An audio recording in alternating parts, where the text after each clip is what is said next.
One time for the show.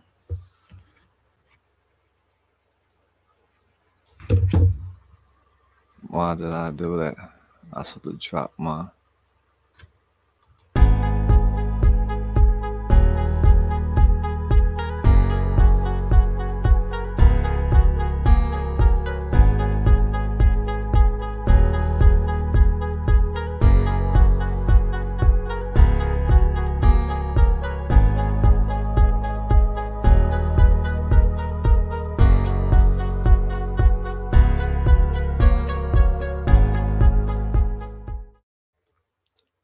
Hey, welcome back. What's up, everybody? How's everybody doing this Saturday? It's about to be Sunday now. It's 11:27 in my neck of the woods. What time is it in your neck of the woods, guys? I just thought I'd pop up on here for a few minutes. Well, not for a few minutes, because I'll say a few minutes, but when we get things going, the, the going gets going, right? I hope everyone had a beautiful day today, guys. Shout out to Meow. Yeah, you know I like your name, right? Meow. Shout out to Canada. Claret. Claire. I'm trying not to chop no names tonight, guys. You know Miles the chopper. Clarissa. Clarissa. I'm trying. Cap Trock. What's up, Cap Trock? Cap Trock, yeah. Aneta. Aneta. Marianne. Shout out Marianne. Marianne always showing love. Disability. Shay. Sonia. Okay, how's everyone doing? How's everyone doing? Shout out Vaduk. Vaduk is back. What's up, guys? I just thought I'd pop up here. I got something. Yeah, Mal the Chopper. Tell me about it. Mal be chopping. Kimmy. Kimmy, what's up, Kimmy? I'm glad you guys decide to listen to the Ninja tonight. I have something special planned for you guys tonight, but I just want to, give a shout out first to each and every one of y'all. Hope everyone had an amazing day today with your loved ones. Shout out to Empower Woman, Gillian, Pamela. Shout out Pamela. Jen. Shout out to Jen. Oh, my boy, James Griffin in the building. Oh, man. Yes, brother. Yes, I definitely got to hit you up. It's only right. I will reach out, brother. God bless you for showing up tonight. Annette, hi, Annette. Let me put some tags up on the, put some, some comments up on the screen. Shout out Amy, Eddie, K. Marie, Geraldine, Miss R, Sinful, Sabuk. Now the chopper is back. Saibuk Sabuk. Okay, shout out Sabuk. Try to put some name up here. Let me see. Okay, let's go with the chopper. Let me get my boy, my man. That's my guy right there, James Griffin. We go way back. He met me before I even started doing this whole documentary thing. He was one of the guys who really was my guidance. He got me down the right path in life. And God bless you, brother Griffin. I really appreciate you. Teamwork makes the dream work. Couldn't have done this without you wonderful people. Angel, hi Angel. Jillian, which part of Australia are you from? Okay, all right. So let me give a few shout outs real quick before we get into what I have planned for you guys tonight. And then we're gonna and move along. All right, we're gonna move along. So yeah, I want to give a shout out to the people who came through yesterday and spread some wisdom in the community. Want to give a shout out to Dave. Dave tried his best to put his mic on, but his mic wasn't working at all. But I give him props for trying. Hey Griff, you welcome, brother. God bless you, man. God bless you. Hope life is treating you and the family well. Yeah, so shout out to Dave. He came. Hi, Diane. God bless Diane. She's a sweetheart. She sent me these nice bracelets. She's really creative. Shout out to all the creators out there. I said, all you guys are artists. Yeah, so Dave came through last night. Remember, Dave was the guy who had his camera on, but his mic wasn't connected. So shout out to Dave. Angela, aka Empress, shout out to Empress from Texas. She came through last night and she told me, she was giving me some compliments. She was like, "Yo, Mal, you got a good voice, but you know, narration. So who knows, in the future I might get into stuff like that. So, Mal might get discovered on YouTube. Don't a lot of people get discovered on YouTube? So who knows, right? I might get discovered on YouTube to be a narrator somewhere. Shout out to Susan. Susan definitely came through last night. She dropped some jewels. Congratulations to her on her recovery. Every day is a continuous. Every day you got to fight this battle. The battle is never ending. You just got to be. You got to keep sharpening your sword. Like I said, every day you got to keep. You got to keep working out. It's like a gym. It's like a gym. You have to work out every day on your sobriety. The minute you start working out, what's gonna happen? You're gonna start slacking, right? So think of it that way. Work gym is like sobriety. You have to maintain it to for the result to show. So shout out to Laura. God bless you, Laura. You came through last night. You you are a very wonderful woman. You making a blanket for the sick and suffering. God bless you, because that's time. You putting your time into that blanket. So as that means a lot to me, because you don't get time back in life. Thank you, Diane, for the encouragement. Like I said, all you wonderful people are the one who helped me to talk, to get out my shell, and eventually, yeah, we'll see Mal. Yeah, we'll see the ninja. Just I suffer from anxiety a lot. I'm sure a lot of my AML family, we suffer from the same thing, anxiety and all the things that comes with stage fright and talking in front of people. So all this is new to me also. I'm just going along with the flow. We all learning together. So guys, I want to tell you guys tonight I will be having a video to show you all from a lady named Nicole. Nicole hit me up on Facebook. She reached out to me and she loved the work that I'm doing. She she never herself never you know knew that it was a community of us people who understand the struggle, because the percentage of people who judge out there is high compared to those who don't judge. So, she was looking for her tribe, trying to Strife Trinity. What's up, Strife? Yes, Strife, you're gonna be the man. Strife gonna be the man, and Griffin gonna be the one that's gonna record a video of me, and Strife gonna be the one who's gonna interview me. I got everything lined up already, guys. Strife is gonna do the interview, and Griffin is gonna record it. So I got my two people. Yeah, so guys, let me give you guys a little quick rundown of what we got going on tonight. We're gonna be doing a video of a woman called Nicole. Nicole is she has a story, and I'm not gonna ruin it for you guys, but I'm gonna play in a few minutes. But I just wanna let you guys know now, you can send your videos to me. You can send your videos to me via email. If you want have a story, you want to share your success story, because we need success stories, right? We need to hear the good. Even though, we got the bad and we got the good, so you hear a lot about the bad, but it's a lot of good out there.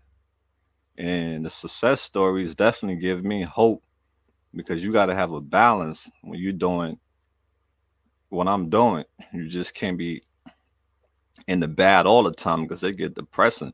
So you got to hit the good. So, you can reach out to me now via email. You can share your send your video to me. And that's what Nicole did. She emailed me her video, and I edited it, and I'm gonna play it tonight for you, so you guys can, so we can get some hope in the community. So I'm gonna drop my email.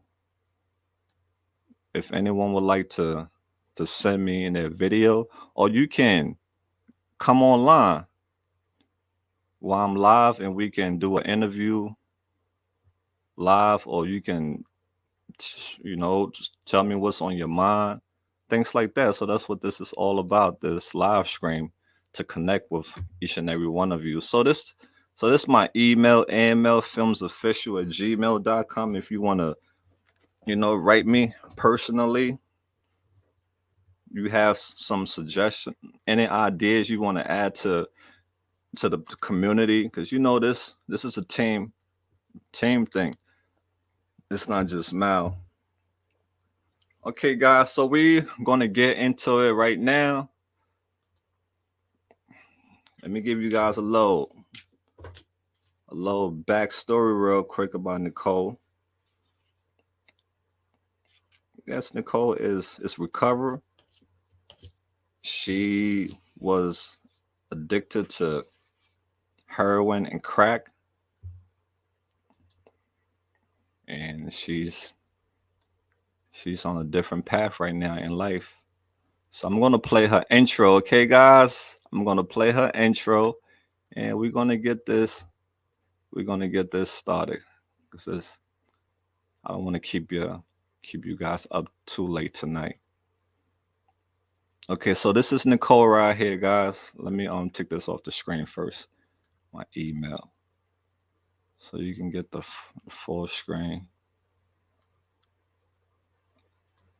I want to tell everybody thank you so much for their time.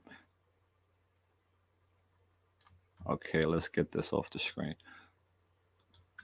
Okay, guys, this is Nicole promo. Then we're going to get into her interview.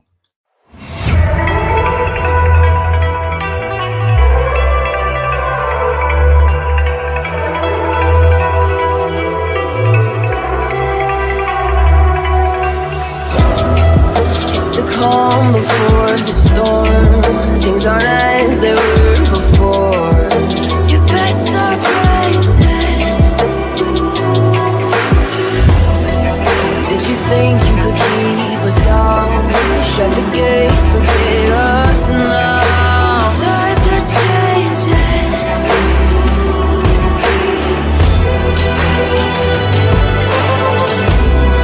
Can you hear this? Okay, guys, so we out there, and remember, you was born to be better. Okay, each and every one of you was born to be better. So whatever struggle you having in life is temporary. Just don't never give up. Just like Nicole, whatever struggle she was having in life, she didn't give up. So this is a piece of Nicole's story. I just wanted to share my story because I go to bed really early, so I've been missing the lives for the past 3 nights. I watch them in the morning. I'm just more of a morning person during the day, and by 7, 8 o'clock, I am just so tired with my life today. It's just so busy. I wake up 5, 6 o'clock every day with my son, and by 8 o'clock I'm tired and ready to watch my shows. So anyways, long story short, I just wanted to put my story, because if I was on the live, I would go on the call and talk to everyone. But I just wanted to show you that recovery does work. I am 2.5 years clean, and back in 2012, I got clean for my first time. I used for 3 years, which was heroin, the dope when it was real dope, and crack cocaine. I did that for on and off for 3.5 years in jails, prostituting, running the streets, homeless, you name it. I was living with dates and back on the streets, burning my bridges, all of the cases. I got drug court back in 2012, and I stayed clean for almost 9 years and relapsed in 2019. I used for 3.5 months and before I got clean, and I overdosed and been clean ever since. My clean date is August 27th, and just that 3 months from having so much clean time for almost 9 years, like, I accomplished so much. I graduated high school, I was starting college, I started my own business. Me and my husband, we are both medical marijuana caregivers. We had our son, we were going vacations, we had such a beautiful life. And from me just using from Percocets, I started using Percocets, and within a time frame of 3.5 months, I was having an amazing life and started taking Percocets, and 3.5 months later, I was homeless. I was living in my car, but then eventually I let drug dealers use my car because they were paying me for drug money.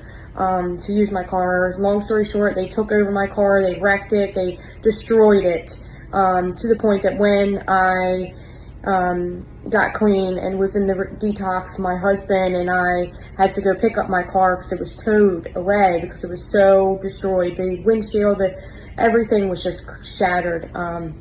They just really destroyed my car. So within 3.5 months, I was homeless on the streets, prostituting again.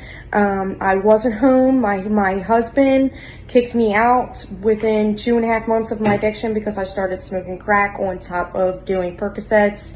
And when I couldn't get the Percocets, I went outside to get fentanyl, and that's when I started fentanyl.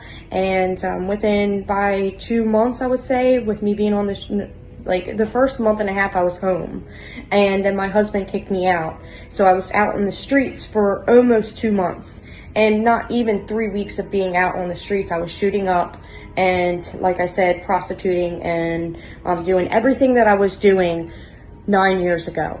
It took me right back to where I was, and my son, I wasn't there for him, which broke my heart and still devastates my heart today. I struggle with my choices that I did, and I struggle with depression and just anxiety and remembering.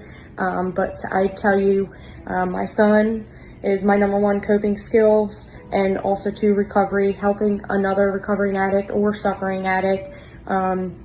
Praying. I pray a lot. I read a lot of recovery books. I just stay busy. I am back at home with my husband and my son. We moved to Maine, which we was living in Rhode Island. We're originally from Maryland, Baltimore, Maryland. And we live in Maine for almost 2 years. I have a beautiful home. I have my life back. We love our home. I have a husky dog. I have a Maine Coon cat. Cat's name is Callie, and my dog's name is Sophie. And I just want to relay the message and help another suffering addict or recovering addict, and that's what I'm doing. I'm on a mentorship group on Facebook, and it's called Narcotics Anonymous Fellowship. I think that's the full name. Yeah, it's a way for you to either find a sponsor or for you to be a sponsor, and I'm a sponsor to a few girls on there, and I help them every day, and they help me. Me helping them helps me, and that's what I live for. I just love to help, and I'm doing good in my business. We're doing good in life. Me and my husband are happy, and we're healthy, and my son is healthy and he's happy, and I do everything for him from morning to night, and I just couldn't be more grateful for life and for a second chance and this opportunity to still be a mom, because when I OD'd, when I got clean in 2019, August 27th, I OD'd, and when they woke me up, when I woke up, not when they woke me up, I said, no way. That wasn't me. I didn't do that. Why didn't you just try to wake me up again? No way. I didn't OD. and I still denied it, like all throughout the whole time that I was in there detoxing, because I was in a hospital and they gave me nothing. I was there for 2 days. I had to kick it cold turkey. I was shaking. I was sweaty. I was throwing up. I was crapping everywhere. It was just miserable, and it was in Massachusetts, so my insurance didn't cover, so that's why they didn't give me anything. So finally, on the third day, once the detox withdrawal symptoms were gone, practically, they gave me a Suboxone finally. And then by the fourth day, I was better, thank God.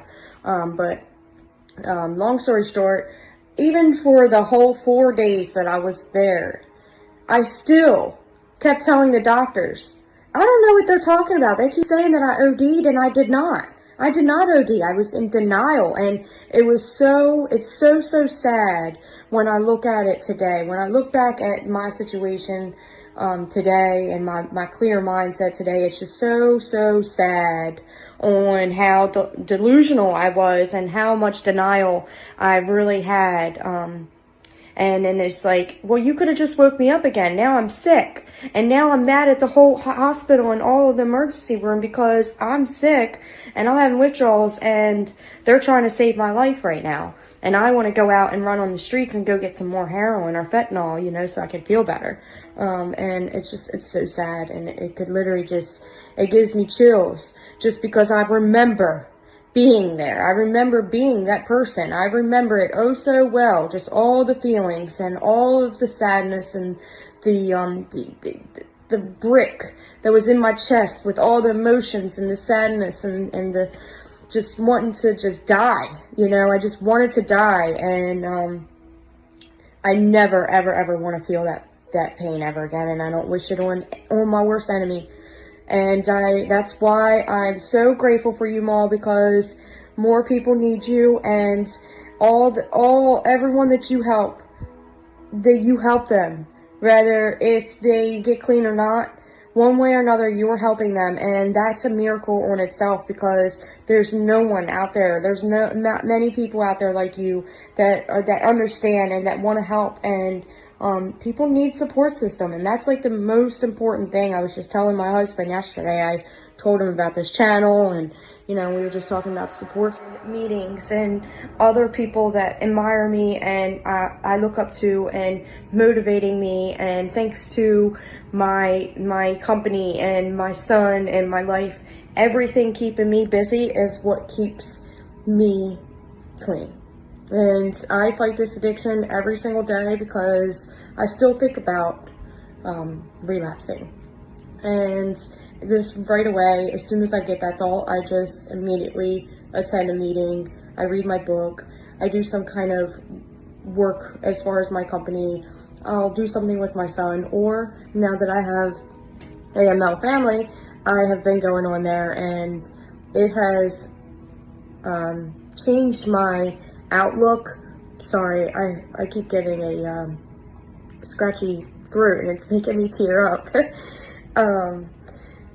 But yeah, so this channel has changed not only my my recovery and the way that I outlook on my recovery, and it helps my cravings because it reminds me of where I can go really fast. It reminds me of where I don't want to be. And it reminds me of all my pain that I felt out there with not being able to, I had my good days and I had my bad days, just like the girls out there now, or even dudes, it sucks. And on those bad days, I could just remember the pain that I felt inside. Yeah, guys. So that was part one. Because with Scream, y'all, they only give you 10 minutes. You get a 10 minutes max for video. So I had to break it down in two parts. So I'm gonna go and upload the second part real quick to end, so you guys can. But I'm gonna upload a full video without the live. But yeah, isn't that amazing, guys? Oh my God, Nicole is undefeated. She took back everything that she lost. Her son, her husband, her apartment, her car. She lost everything because of her addiction. And look, she's been through the struggle just like all these other people that's going through the struggle. You heard what she said, all the things she was doing, right? She was out there, really out there. But look, even though she was far gone, but she found her way back.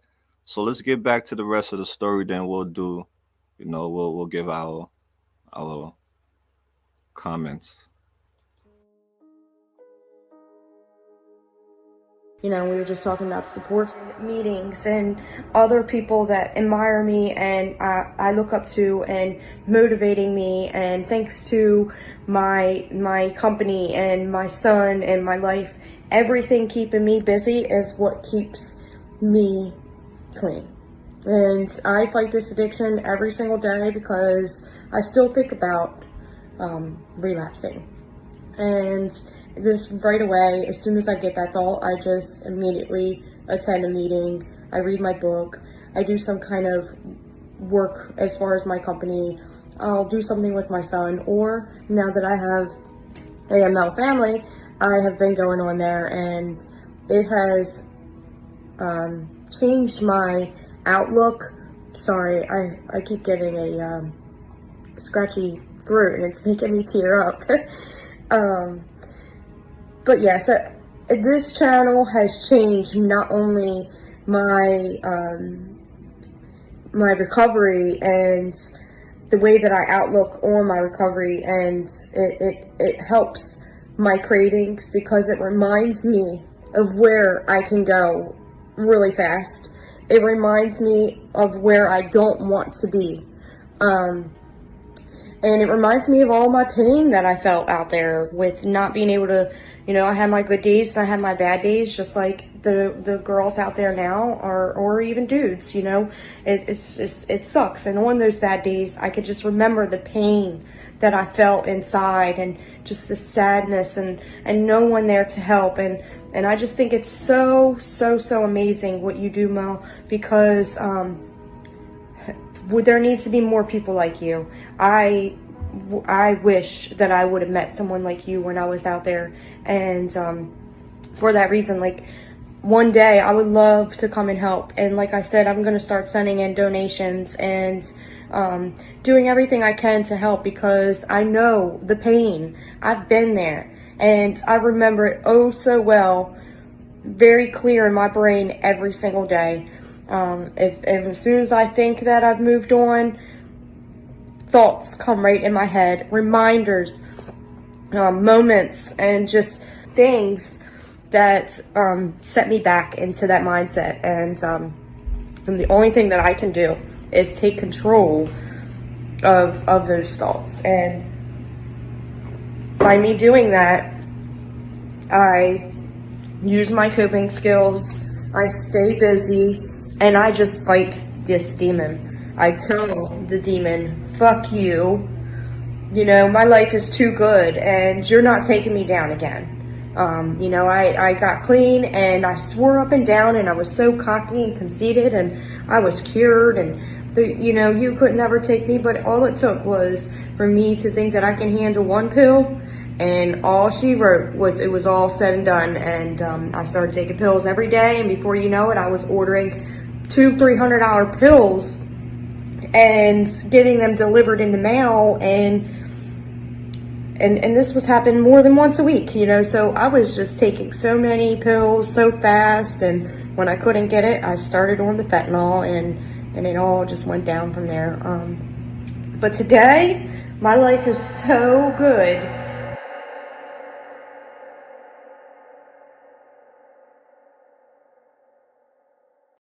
Today, her life is amazing.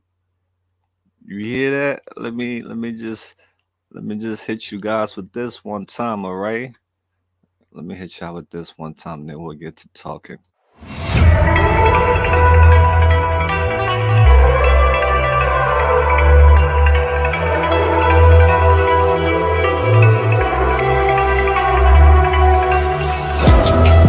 It's the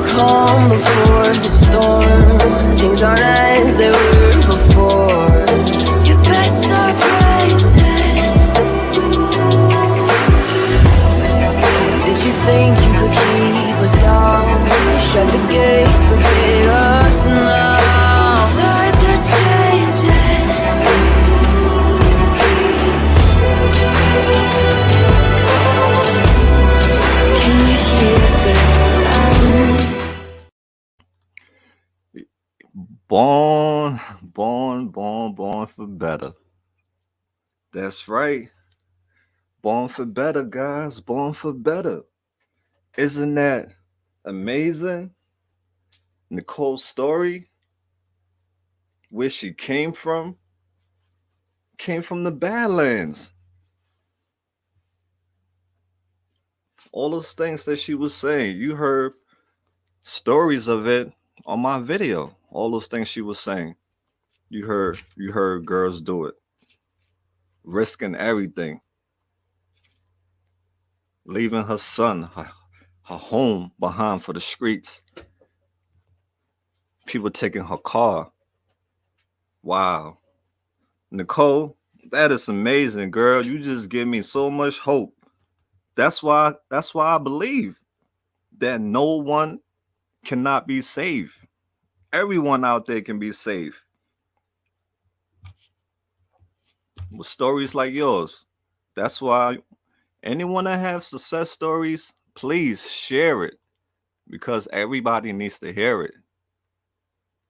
That nobody is too far gone. So Nicole, thank you so much for giving us that inspiration. Guys, I'm going to drop the link. If anyone would like to come on the platform and talk, share your story, or give any inspirational words of advice, or if you suffering from anything you want to talk about, you need help, I'm going to drop that link for you beautiful people, all right? God bless each and every one of you for taking the time on this. Now it's about to be Sunday. I'm going to drop the link. Remember, you can come as is or come as a wizard or a ninja. So this the link right here, guys. Let me know what y'all think about Nicole. That's the link. Are you guys feeling nice and warm in your house, in your in your honeycomb hideout? That's why I call it honeycomb hideout. It's where you're in your house, away from all the danger out there. You're in your honeycomb hideout, in your pajamas or whatever you got on. Snuggle up with your comforter. So that's the link right there. Who want to come up? Who want to step up?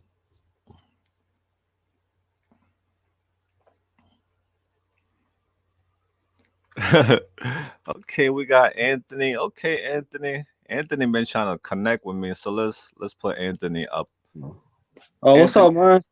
what's up? What's up, Ant? How Uh, you doing, uh, brother? yeah, I tried getting on. I think it was like 2 days ago. I tried getting on. Yeah, yeah, I Uh, know. I was beat, man. After like a couple hours on this, I think I was like almost like 4 hours on that thing, close to 4 hours at one point. I'm like, I was tired, but I saw you. You was out in the trenches in mhm. Kensington when you hit me up. Where was you at? uh, well, what one was that? The last one. I think it was the last one that I did. Yeah, I think the last one that I did yesterday, No, right? I Was was it? at home. The woman was reading the Bible or something. It was a woman reading the Bible. I tried to get in, but it was at the end of Oh the show. yeah, right, right. How you doing Mhm. though, Aunt? I don't know. I'm alright, man. It's Oh just man, you sound like that. Don't sound like good. All right, you say I don't know, man. I'm all right, man. What's going on? Talk to us, bro. I mean, I was doing my DoorDash deliveries today. Mm-hmm. Yeah, I was doing my DoorDash deliveries. Okay, how that's going? I don't know. It's good on weekends where I live at because I live near King of Prussia. Right. I live in Norristown, and King of Prussia's over the bridge. People Feet. spend money on the weekends out there. Okay. For you guys who don't know, let me give y'all a little back story on Anthony. He he's a supporter of the channel. He came out to Kensington. We linked up through I think through Facebook, right, Anthony? We linked up through Facebook. No, no, How that's it not it. happened? How it I happened? mean, Oh, I used to live in Kensington years ago. I had a girlfriend a few years ago in 2018. Yeah. But I saw you the one day I was on my bike. Yeah, that's I I was remember coming. now. Yeah, I Yeah, you remember was now. interviewing what's his name? That guy Keith at Yeah. Kensington, Okay. Ontario. And you See, had the yeah. camcorder. You had that was during the pandemic. You had the camcorder, and Mm-hmm. I didn't know if that was. I had asked Joe if that was you from the YouTube channel. Yeah, I remember now. You brought back my memory. Yeah, I remember exactly now. And I took a picture. Yeah, so Ant was like the first one who made me feel special when he saw me in Kensington because I was doing my thing, but nobody never really knew who I was until one Well, day no, I he's was a subscriber before that. I watched your videos, but I didn't know what you looked like. right, So right. when I You saw know, you with the camera, I said, "Oh, that must be him from AML." yeah. So he was like, "You the guy from AML." I was like a little bit. I was hesitant to because I don't know. I was like, okay, are you a good person or a bad person? Because some people don't like what I do. So I was trying to make sure you was a good guy. So he was like, "You from AML?" Then I felt the vibe. I felt you was genuine. So yeah, so I took a couple pictures of Anthony, and Yeah, then we yeah, I linked remember. we linked up. I think after that on the donation thing, right? It was on the donation drive you came through. Well, when you lost the SD card, yeah, because I remember that. That was the day. Oh, That was the day my ex girlfriend died. Because when I got on the L train, I oh, saw her uncle posted. When I got on the L train on the way home, her uncle had posted that she passed away. oh man, that's give Uh, give us a backstory. Get the AML family a backstory on you and your girlfriend, Anthony, if you well, want to. I mean, she was in addiction, and I mean, I wasn't. But I mean, I was doing a demo job at a house on Cambria Street, and I had a cigarette. And she had asked if I had a cigarette. This was in 2017, and like the end of August. Like I was doing a demo job, and I said I'm about to walk down to this 24-hour Quick Mart. There's 24-hour Quick Mart. You walk with me, I'll give you a cigarette. And then I linked up with her on Facebook. But 2018, I was taking the train to Kensington from Norristown like two to three times a week going down there. I was buying her, so I was basically her codependent. Mm, I would give her money just because I was scared that if I didn't give her money for her fix, that she'd go out there tricking. right. Damn. Yep. Mm-hmm. That's how it goes, right? You know. Yeah,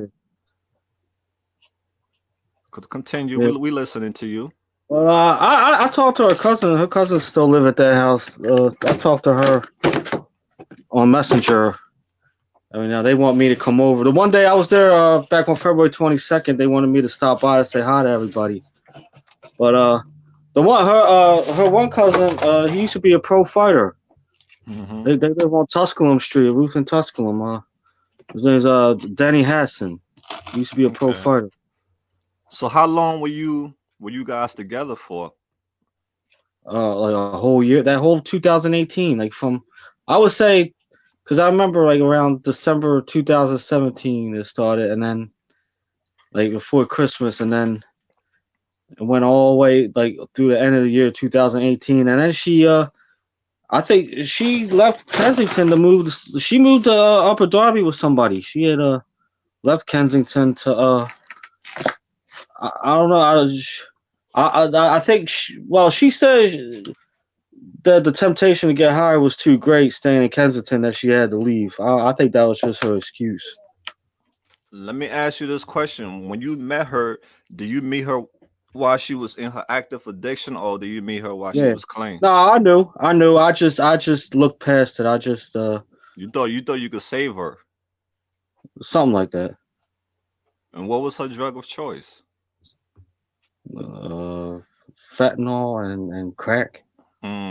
That's two demons that's powerful more than you. You have no control over those demons. How was it? How was the relationship between both of you? It was stressful because I was working at a factory out here in Norristown. Uh, I was working overnight. I remember one time she called me late at night. She called me like 10:30, 11 o'clock at night, asking me if I could come down there and meet her at Huntington Station with a few dollars because she's sick. I had to go to work. I mean, I could Mm, have made it, but that would have been aggravating. And coming back on the L train and then hopping a high speed train back to Norristown. yeah. I mean, I could have made it. I just didn't want to put that kind of effort in. And then I had to go to work and work the whole overnight packing bread. Mm, it's a lot. So I know it was tough, man. Being did you try getting her help? I was thinking about detox. I was asking why she just go to Fifth and Spring Garden Mm-hmm. to detox. Now she was before I met her. She was on dope before. She had 5 years clean. She relapsed before I met her. Right, right. Okay. Wow, 5 years. Why she? What was the reason for her relapsing? Do you know? You know, I really don't know. That could have been anything. Okay. So did she? I She? Oh, you said she OD, right? How did she um die? I don't know. I heard another story recently that she might have been killed by the guy she Wow. was seeing. Because at the What? funeral, her cousin said it kind of looked like her neck was broken at the funeral, like something didn't look right. Damn. I don't know. Yeah. Well, I'm so sorry, bro, that you experienced that. Say something nice about her. Say something nice about her. Something nice. Mm-hmm. Say her name and say something nice about her. Her name was Talene. I don't know. I don't know. She knew a lot of different things about that area, like from years ago. I mean, I did too. I knew. I mean, years ago, Kensington was the neighborhood to live in. Okay, tell I'm us talking about. about. Mm-hmm. Tell us about Kensington. What you know about Kensington? Your history with Kensington. Well, I knew. Well, years ago, it was like. I mean, in a way, I guess it still is the charm of the city. But years ago, it was where you wanted to live at because it was the mortgage was cheap and there was a lot of shopping stores near Allegheny, and it was quiet and there was a lot of bars and stuff and restaurants, and there was a movie theater. It was called Midway Movie House. It was on Allegheny Avenue off of Kensington. It's where that Wells Fargo bank is at. Mm-hmm. I remember that Dunkin' Donuts was a Burger King. Okay, all right. So how come you come to? Have you ever been tempted? Or have you ever used drugs? What's your story? No, it's just I don't know. It's hard to say. I mean I ain't never want to fuck with any of that. Only because I see what it does to people. Okay, all right, I all remember right. when I was young, somebody was on the bus, and somebody was high off something, and I said I never wanted to be like that. Hmm. But see, years ago, when I saw somebody sticking a needle in their arm, I just thought, like, you know, as like people roll a blunt and they pass it around. That's what I thought it was to them. I didn't realize when I was younger, I didn't realize that they needed to do that to get well because they were sick. I didn't realize that. I Mm-hmm. just thought that was their way of having fun. Yeah. And then it occurred to me that they had to do that to stay alleviated until Mm. I got older. Right. Till you educated yourself. Yeah, That's what it's all about. Because I didn't mo- even. I Mhm. just thought it was like you know, I like people sit around and pass the blunt around and they hit the blunt. Yeah, I know what you mean. Mm-hmm. When I Thought it saw was one of somebody those. doing that, that's what I thought it was like. Mm. So tell us a little bit about you, man. Tell us a little bit about your background. How was your childhood like growing up? How you became so resilient to not fall into that drug life. I don't know. I just know. I don't know. I mean, well, as soon as I got out of high school, I had to. My mom told me to get a job and help with the bills, or I was gonna get kicked out. So I was always Hmm. scared I'd be kicked out of the house. So Wow. What was your dad? my dad, Mm-hmm. Was he in the my, picture? my dad lived in Kensington. My dad lived at Second and Somerset on Hancock Street. We lived in South. I lived with my dad for a little bit, and he lived at Jasper Street between Westmoreland and Cornwall, Okay. right near your what you call it, right near where your little room is. But originally, I'm from South Philly. Originally, Mm-hmm. Okay. So I how was moved out. life? Uh My huh. mom moved us. My mom moved me to Norristown when I was 14, but I was always going back and forth from Okay. Norristown to Philly, growing up. Right. That's why I'm Hmm. so good at it. Okay. You didn't get into no troubles growing up, because you know that age, 14 years old and up, that's like a vulnerable age for It was no. probably stupid stuff. Like I one time, this guy, this guy I knew, I threw eggs at his window, right, and the screen was there, and it was summertime, and the fan was Mm-hmm. inside of the screen. And I threw the egg, and it hit the screen, and it cracked, and the egg yolk went through the fan and hit his dad while he was sitting on the couch. And his All right. dad came to the window and yelled at me and the other guy that was doing it. And he ended up calling the police, and the police ended up taking me and my friend home. Hmm. Yeah, I one remember of one time those. I was Mm-hmm. out too late one time after midnight when I was like 15. Mm-hmm. But I was only out because I couldn't get my bike unlocked. I had to, it was like jammed. My combination lock was jammed. And then I ended up too late, and somebody thought I was trying to steal the bike, but I was just, my combination was locked, and they called the police on me. And it was after midnight, and the police had took me home. Told my mom I Right. was out after curfew. My mom started hitting me, and the cop told my mom, wait, don't beat him up yet. Wait until we leave, then you could beat him up. Hmm. That's funny. I remember stories like that. So how was high school? How was high school for you, man? What's the highest level of education you completed? Um, well, I mean, I went to trade school for heat and air conditioning. Oh, you graduated? Yeah, it was a 12-month Okay. course at a Okay. school, a trade school in Broomall. So what they call So, that? HVAC, right? yeah, Something like HVAC, HVAC. It's called heat and ventilation, air conditioning. I Yeah, that's actually worked cool. over the summertime with somebody. Actually, his wife is a subscriber to you because he had Okay. asked how I knew you. This guy's got a small company in Norristown. Um, I helped him install a ductwork at a development. His wife's one of your subscribers because he had asked how I knew you, and I guess he told me he sends you money or something. Him and his wife sends you money. His wife's Hmm. name is Beth Ann Hmm. DeFrancisco. Yeah, maybe. I don't. We have a lot of supporters. So maybe if I see the name, I probably know what you're talking about. Yeah, but Yeah. he told me he didn't know you. I said, yeah, I know him. Seen him in person. I went to hand out clothing with him Right. one time. Mm-hmm. He said that he comes down there to hand out fruits every now and then. I don't know. I don't know, Okay. but I had there's a couple of homeless people down here in Norristown, Mm-hmm. down here by the train station. When my one of my DoorDash deliveries was canceled, it was a 2 boxes of pizza had like mushroom on it. I gave it out to them when the one day it was back in the summertime. Actually, I know the one guy because I went to high school with him. He seems like he ain't doing too well. He seems like he's on something. There was some kind of problem. Yeah. Hmm. So what's your whole take on Kensington? Because you still be in Kensington? Do you go through there sometimes? Yeah, When I was was just the down there. February 22nd, I was down there. Yeah. Well, what's your whole outlook on Kensington? Well, I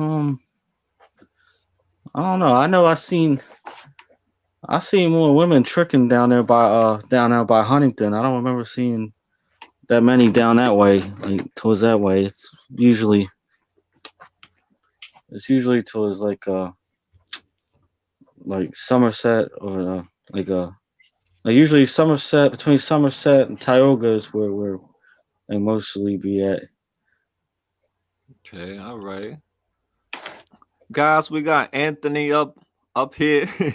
You guys have any questions you got for Anthony? Anthony stepped up to the plate. But you, Um, What's up, I brother? think a lot of times it's kind of a hassle for the police to stop the people getting high. Like if there's when they're sticking a needle in their vein, They can't do nothing about that because that if they end up doing something to them and that person end up getting hurt, anything that happened, those cops could get Mm. sued. Yeah, they could get Yeah, sued. plus there's So so they. many different people, just so many people doing it. Mhm. I mean, here they would probably where I live at, they would, but it's like I think they show a respect factor because they know that those people are sick too. Oh yeah, definitely. I think it's a respect factor 'cause I think they figure that they figure that this is just regular to them. That this is just their way of life. Hmm. I think Uh, it's bigger. It's a whole lot bigger than what we know. And then there's It's a whole lot somebody bigger. commented in Norristown. That's a nice area. So there's a little bit of a hood part. I would call like just, it ain't too bad. It's just and you go like uh further up like towards Germantown Pike is better. It's better up that way. Lily says she can't sleep. Yo, Lily, why don't you come up on the platform? I'll be putting people on the spot. And what you want to talk about, brother? I don't know. I didn't even know if you was going to bring me up here or not. I don't know. I just I brought tried. you up. Last time, I was like I'm getting hoping to really bring some food back down there again once I get some okay. money together. I'm looking. I'm planning. I'm trying to. I might go to Wawa to get their catering plan, their hoagie catering plan. Okay, man, But that's nice of you. I got to figure out how much I need. I helped Tommy D the one time. I Hmm. bought like last spring. I bought lunch meat and all that, Oh, and that's what's up, chips man. and stuff, and some sodas. The thing is, some of the people that were down there at the park, I knew some. Some of them live here in Norristown. Some of the people I saw down there. Hmm. So what's the difference between Norristown and Kensington? It's a big difference. Tell us. I mean,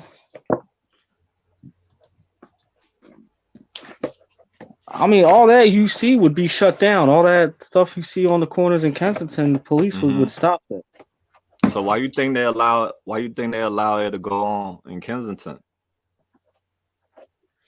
I just think they think that. I just think the police really can't do much about it. Really, I just think I don't know. I think it's just I think that area is too popular and it's gotten too popular for people who get high, and it's just what it is. It's they can't stop it. It's like it's a machine that's gotten too strong.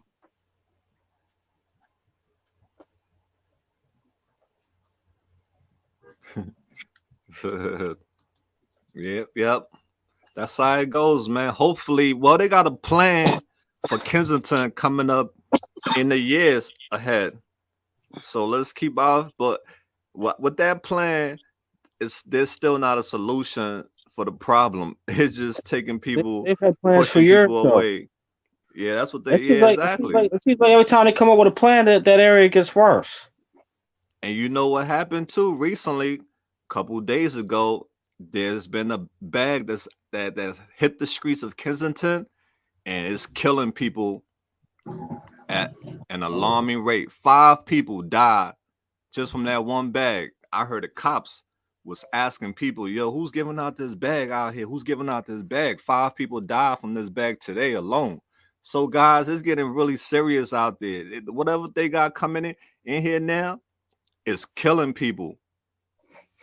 And when you look on the news every day, I look at the news, I read stuff online. It's always people getting busted for pills. All kinds of drugs is coming in at an alarming rate, and kids are getting busted with pills. It's getting crazy. Junior high school kids with hundreds and hundreds of pills, fentanyl pills, and now all these pills that people been taking off the streets, they are being pressed with fentanyl. intentionally pressing fentanyl into all these pills. So a lot of people taking these pills without knowing what they're taking because it looks like the regular pills that they take. They look like perks, it look like Triminol, Adderall, all these different pills. It look like it counterfeit, and it's got fentanyl in it. So we have to be on point. We have to be really strong with raising awareness because a lot of people are dying. Because this whole thing right here, this whole addiction thing, it's like a secret society. Not a lot of people know about it. You won't know about it until you're in it. And sometimes when you find out, when you finally in it, it's too late. So that's why it's important for us to let people know about it. Because a lot of people don't know about it yet. They're blind. How do you know about drugs? Who, when you was growing up, your parents sat you down and told you about the dangers of drugs, Anthony? I don't even think my mom had a understanding for it. I don't even think she knew that those people were sick. Like, I don't even think she knows what dope sick is or even means or anything like that. Yes, a lot of people are not educated to it. Before I became educated to it, I didn't know what it was. It But like was I a said, sick. when I was a kid, I didn't know that those people were sticking a needle when I was young. Because I Yeah, saw somebody sticking a exactly. needle in the arm when I was a kid. I just thought that that was what they liked. I didn't know that they were sick. You can see a person with a crack pipe in their hand, and a lot of people don't know what that pipe is. The last time, a lot of people think, "Oh, is that a marker she got in her hand, or is that some?" No, it's a crack pipe. So a lot of people don't really know what a crack pipe look like, and they don't know that you can go in grocery stores, Mm. Chinese restaurants, all these different stores, and buy that crack pipe because Well, the corner stores saw the little flower, that's the, what the, it is. little, It's a the little rose. stem, It's a the little yeah, rose. it's a It's a rose rose. stem. And then Yeah. they buy the 2 pack of Troy Boy. They put the rock in. Yeah. They use the Troy Boy as a Exactly. filter, That's the filter. He knows and it. then they So, light it. They smoke it on one blast or whatever, yeah, blast kind of thing. It gives them a euphoric feeling. yeah, for a So few more of an seconds. upper. Yeah, it's more of an upper. The crack is more of a the dope's more of a downer. That's why a lot of people do dope and crack because it's like beer and cigarettes. The beer is a depressor. The cigarettes is a stimulant. You're up and down. It's kind of like that. Kind of like that. You smoke the rock. You're up, and then you do the dope, and you come down off the crack rock with the dope. So So you kind of balance it out. you never tried drugs in your life? Nah, I ain't never want to fuck with that. I ain't never. I mean, Okay, right, right. I mean, you got to remember years ago, people weren't dying too. So I mean, it's becoming a big deal because a lot of people are dying from it. 20 years Mm-hmm. ago, a lot of people weren't dying from it. People was dying from it, but it Yeah, just but it wasn't wasn't at a rapid rate like it is today. Like right, right, right. when the heroin was pure and it wasn't mixed with the fentanyl, the Mm-hmm. poison fentanyl, the Yeah. people weren't dying like that. It used to be called, I think it was called quinine. The regular pure heroin. It was like a tan. It was a tan powder. It used to be called so-called quinine. Right. The But streets. Mm? over the summertime, I parked in that ducky spot on Jasper Street off of Sedgley. Yeah. Because sometimes I'll park back there. And one of my ex girlfriends who's in addiction, she goes. I know she goes back there sometimes. So I was looking for her. I saw that girl Leah walking by the one day. I said I recognized her from your channel. Who you I told her I said? come, Who you huh? saw? What's her name? Leah, dark skinned girl. You talking about the one with the dreads? She got dreads. Yeah, Lee. she got like kind of dread kind of hair. Lee. Oh yeah, she's back in Kensington. Well, no, this was back in July though. This was over Okay, the that was summertime. yeah. I Because told her from what I I know, recognized her from your channel. Then I yeah. told her I'd come down here from Norristown, and she said that she was from Lansdale originally. That's right up the road from Norristown when you go up 202. Mm-hmm. Because Yeah. I used to work out that way. I was telling her about some of the places that are up there. She said she was familiar with some of them places. Yes. Yes. Kimmy, you have a very good point when you said rappers glorify drugs. I love rap, but they really do. Yes, I will agree with you that the hip hop music, some of them do glorify drugs, and when you're young, rap music is the coolest thing to some of us. I remember when I was young, rap music was the coolest thing to me. I used to come home and write Tupac's lyrics down and memorize them lyrics. Yeah, so back then, but now it's more about pop these pills. I'm all Molly Percocets, Percocets, so it's like, okay, all right. These kids are thinking this is like the cool thing to do, but setting them up for failure.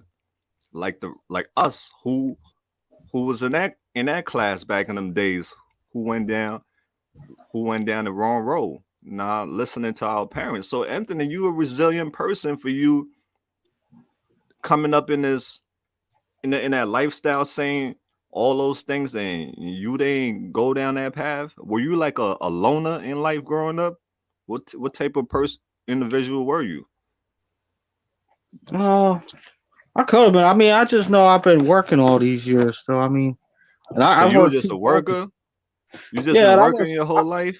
I've worked two jobs at one point too, so I didn't really have time to really get out there. Again, like I said, I mean, I wasn't really like I didn't even know that Percocets was made with heroin or amphetamines in it. I didn't even realize that until maybe Yeah, maybe like opiates.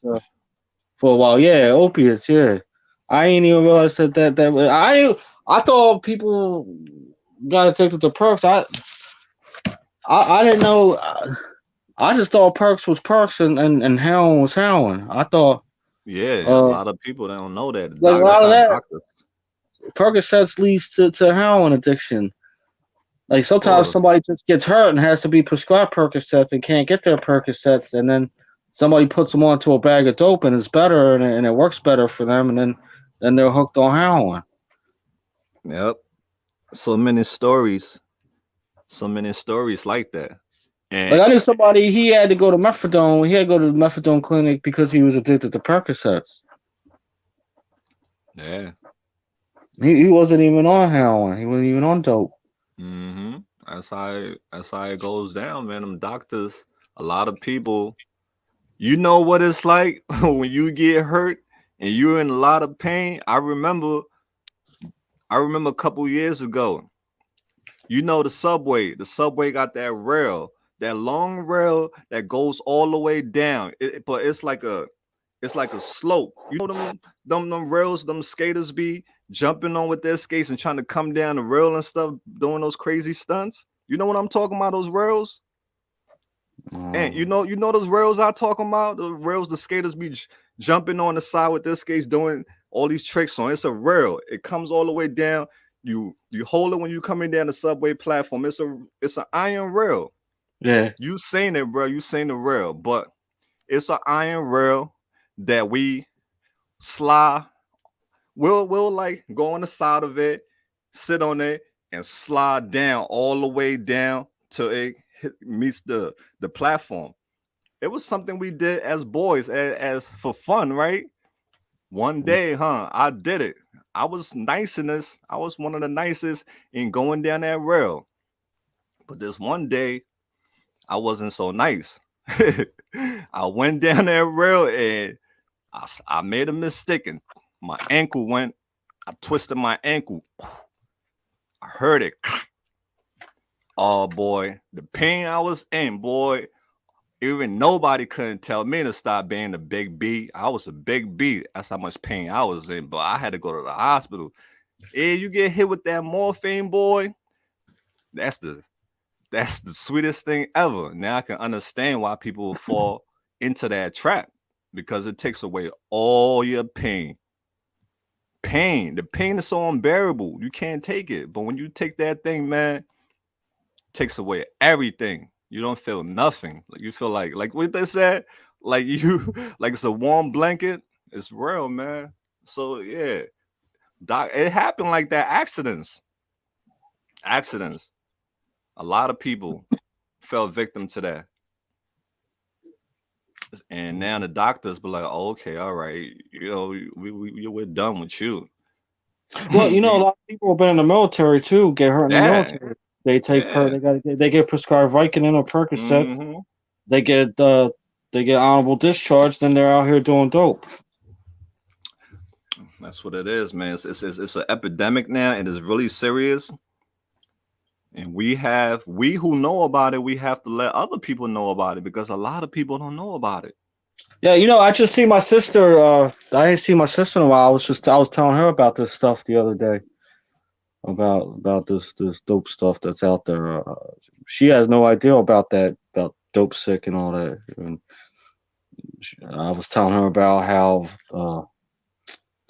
they get stomach pains and stuff, and they throw up and they can't eat nothing unless they get that dope. Unless they get that dope in them. She Well, she had no idea about that. She just thought people like when I was young that. See, she don't come to Kensington. She don't know all that stuff. She don't know. a lot of Uh, people don't really know about Kensington. A lot of people don't really know Kensington exists. A lot of people found out about a lot of people found out about Kensington during the epidemic because when the world was free, everybody was out and nobody really had time to be, on YouTube like that. Only a few people, but during the epidemic, that's when, YouTube like really took off. Even myself that's over here, I was doing my videos thing, but I was going nowhere until this epidemic happened. That's when I kind of like, well, hold on, cause my mom lived in South Philly, and I told my mom a few years ago when I moved out of their house to live by myself. I saw my mom. I was telling my mom one day, so I saw her at the McDonald's, and one day I was walking her home a little bit, and I told her I was seeing this girl that lived in Kensington. You know what she said to me? She what? said, "Isn't that neighborhood where all the people are on drugs?" Man, but you don't hear nothing good about Kensington. Even when I was told about Kensington, I'm like, I'm not going to Kensington. I'm not going over there. That place is bad. The Badlands, you crazy? And then she asked me, "Isn't Port Richmond the next town over?" I think she remembers that from years ago. I said, "That's the next section, not town. Kensington and Port Richmond are in the same city, the city of Philadelphia. That's the next section." She said, "Yeah, I remember that was a better part than Kensington." Hmm. I was like, "Yeah, you go over there by Aramingo Avenue. It's a little bit better. It's not much chaos, but there's people getting high over there too. People live over So there on the other side of Aramingo Avenue. They come down to K&A and get their dope." yeah, it's a wildfire, man. It's a wildfire, and it's definitely spreading. This is a crisis, a serious crisis. It's just getting worse and worse, and those of us, Martinez, Martinez, Martinez, you are absolutely right. I didn't know about Kensington until about 2 months ago, thanks to Mal. Yes, Kensington is like a secret society. A lot of places that's in this world are secret society. It's dangerous, bad places that you don't know about, and you won't know about it sometimes until it's too late. When you're caught up in it, then you be like, damn, this place exists. I never knew this place exists because people was hiding it. They never exposed it because some people got out of it and they kept it to themselves. Selfish.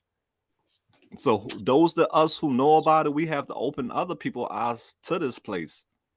That's just my opinion because if what they said, knowledge is power, right? So guys, I'm going to drop the link one more time. I'm not. It's getting kind of late. So let me see. How do you, Lisa? Let me see what Lisa. Lisa, how did you do that? Okay, she's talking to somebody.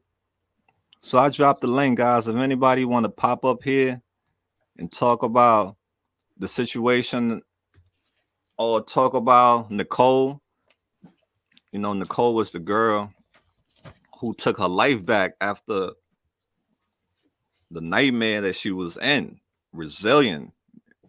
You got to clap for people like that who are survivors because so many people are dying. Yeah, Kimmy. It's a bag that's out there in Kensington right now that's dropping people.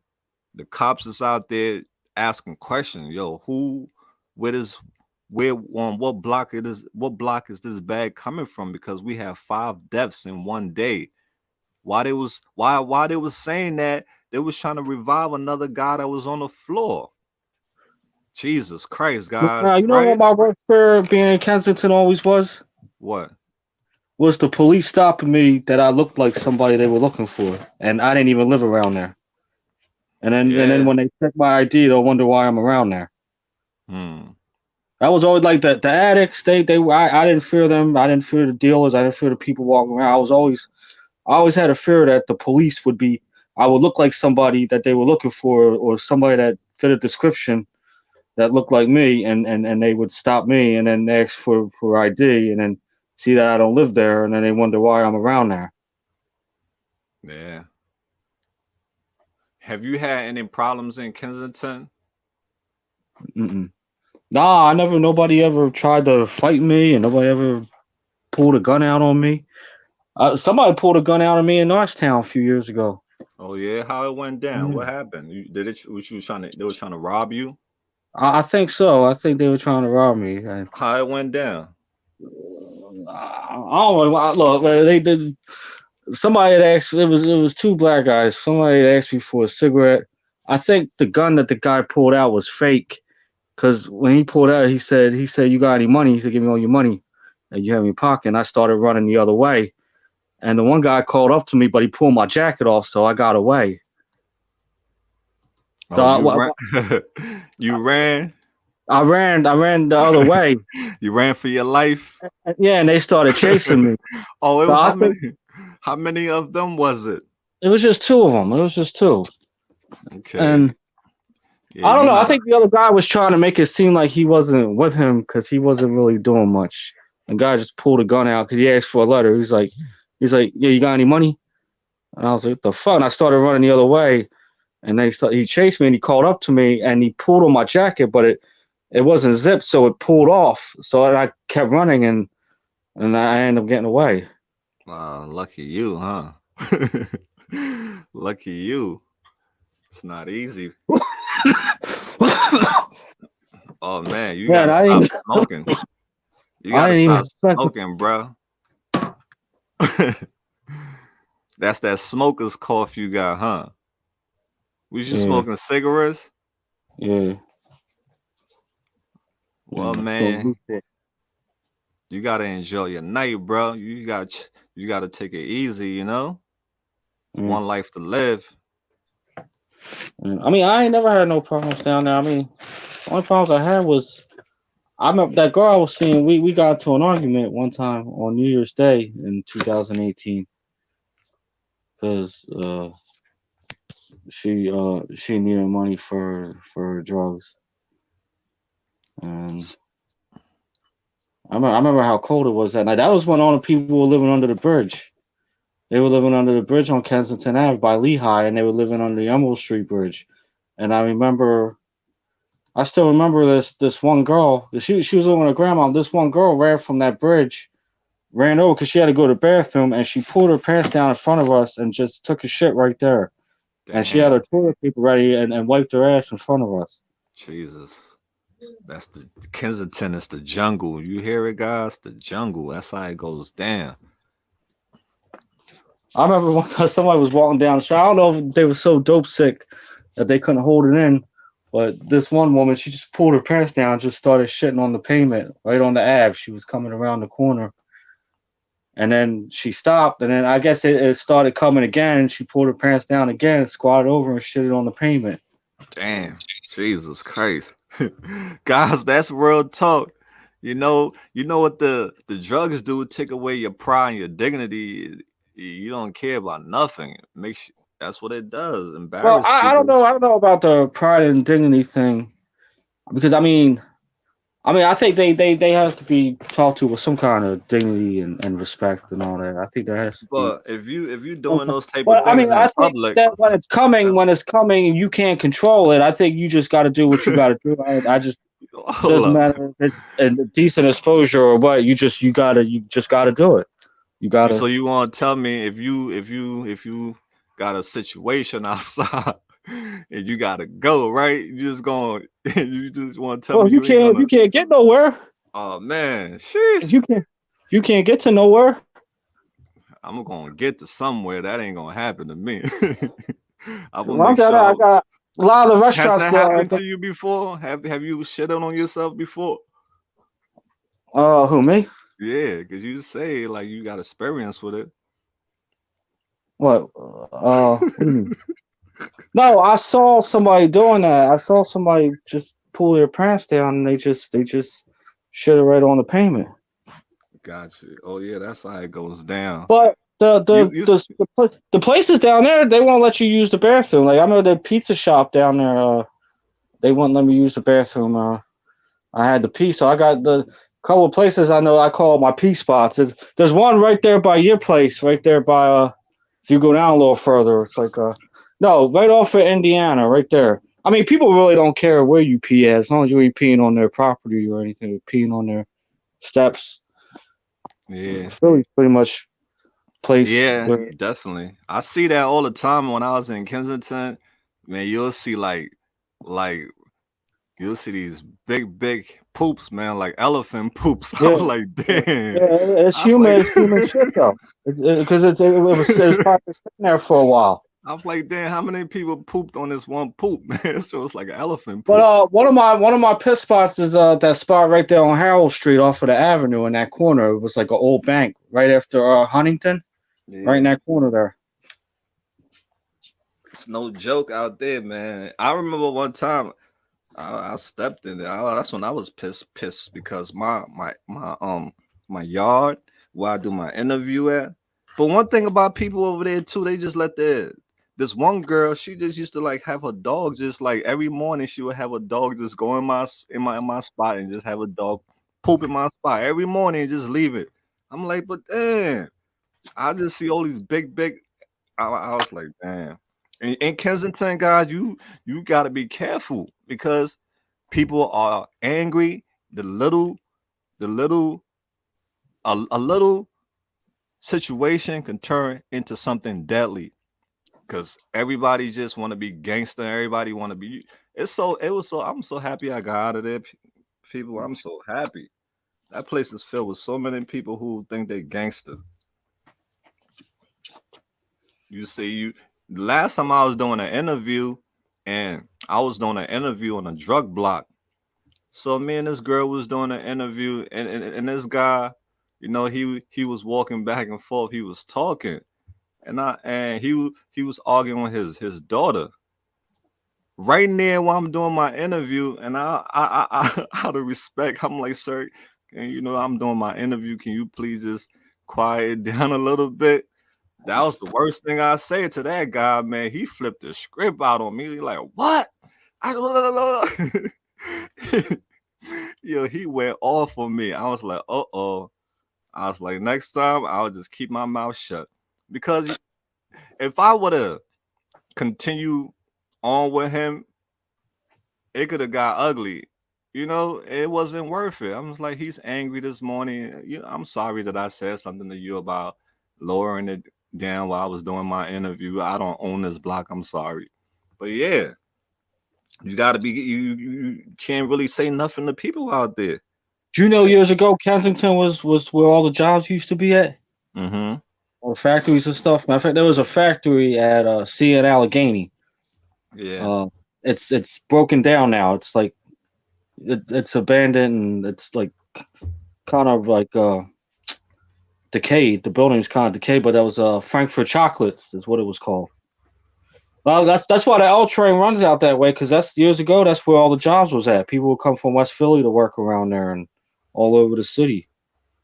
Yeah, Lily, that guy, he was a and the thing about it was he was somebody that I interviewed before too. And he was like an older gentleman. I was like, come on, brother.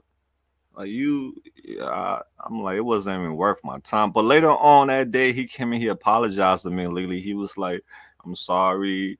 I'm like, it's okay, man. I understand. I think he was a little bit tipsy too. Early in the morning, that's how he was tipsy. But yeah, that's how it goes down in Kensington. You got to be really careful because everybody just ready for violence. That's how it is out there. Ready for violence. That's why so many killings in Kensington. So many every day. You got the killings, you got the violence, then you got the drugs. Violence and drugs. I think so far this year, how many people have died already so far this year? I think over 100 already, if I'm not mistaken, within that. So I just try to stay out the way. I'm in and out. Yeah.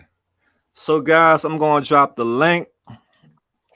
If nobody wanna come up here, I'm gonna shut it down. But I just wanted to give you guys Nicole little preview real quick because that was inspiring, and she is new to the channel now. She's one of us, and we work together as a team. We got to keep building different parts of the world. We got to keep building, spreading that awareness because we have to do it. I don't see a lot of people doing it like really, spreading awareness aggressively. We need to bring that back into the schools and everything. Take these videos, put it into the schools. Let the students see. I don't see that going on in school no more. Educate me, guys. Do they have these drugs programs going on in junior high school or high school? Do they have any of these drug programs going on there? Going on? What you know about like there? Well, something to educate people, I like remember there from when I was in middle school, but they never talked about. They never gave us. I feel like when I look back at that, they never gave us the real deal because they never said anything about people get sick from these drugs. I think the only way you can learn is actually being in a neighborhood like Kensington. I think that's the only way you can really learn and get get an understanding 100% for it. Because all they would say is that people who had addictions that had a certain personality. That's the most they would never tell us these people have withdrawal syndromes from not getting the drug. They never mentioned anything about that. Hmm. When you were in the Dare program, when I guess it was what was it? It that must have been like a that local cop who would do the teaching. man, that See, dead what I program don't get never is why don't worked. they bring an actual addict? But that would probably be degrading to them. So That dead program never worked. That would never work for me. Listen, we looked at that thing as excuse me. We looked at that thing like it was a joke when I was growing up in New York. That's what we looked at it like it was a joke. Like yeah, McGruff and all that stuff. McGruff say no. We looked at all that stuff like it was a joke. You got a cartoon, a puppy dog telling me yeah, stay no those drugs. yeah. But I mean, people were listening because they thought people just thought it was a moral thing, like it was a. They don't really go into Pacifics though. They don't go into Pacifics Then about they that had the stuff. other one. They had the other one. This is your brain on drugs. Where they fry the eggs. Who remember that commercial? This is your I brain remember on drugs, and they fry the that. eggs. Remember that Yeah, one, guys? I I remember remember that. They said this is your brain, and this is your brain on drugs, and they cracked the egg. that. Yeah, just Which I say mean, I kind no. of think that's kind of crazy because What are I they think doing now? these people are only acting a certain way because they're going through withdrawal. Hmm. It's not that they're dumb or their brain is turning into mush. It's just that they're in a lot of pain, and this is what's making them act this way and do these things. Hmm. Well, the I'm women tricking, the girls tricking in Kensington. They don't want to be doing that. hell no. No They woman don't in want her to be right doing that, but mind they want got to to get do the that, money for bro. that fix. Right. That's what I And tell and, and, people. and they got the best resources because I mean, I ain't trying to be graphic, but what guy don't like a blowjob? So listen, right? We're going to get off topic real quick because I posted that video yesterday about the AML news, and I saw a lady SR. She went in a comment and said, "Mal, I think your opinion about Rob's son's mother is incredibly unfair. She's a hardworking single mother who is raising her child and trying to protect her little boy from his addicted father. Rob has abused her. Rob has locked her and his son out of their house. Rob has lied to her many times about seeking help, stepping up, and being a father. He 100% cannot do any of those things without recovery. His son does not deserve to be played with by a father who prioritize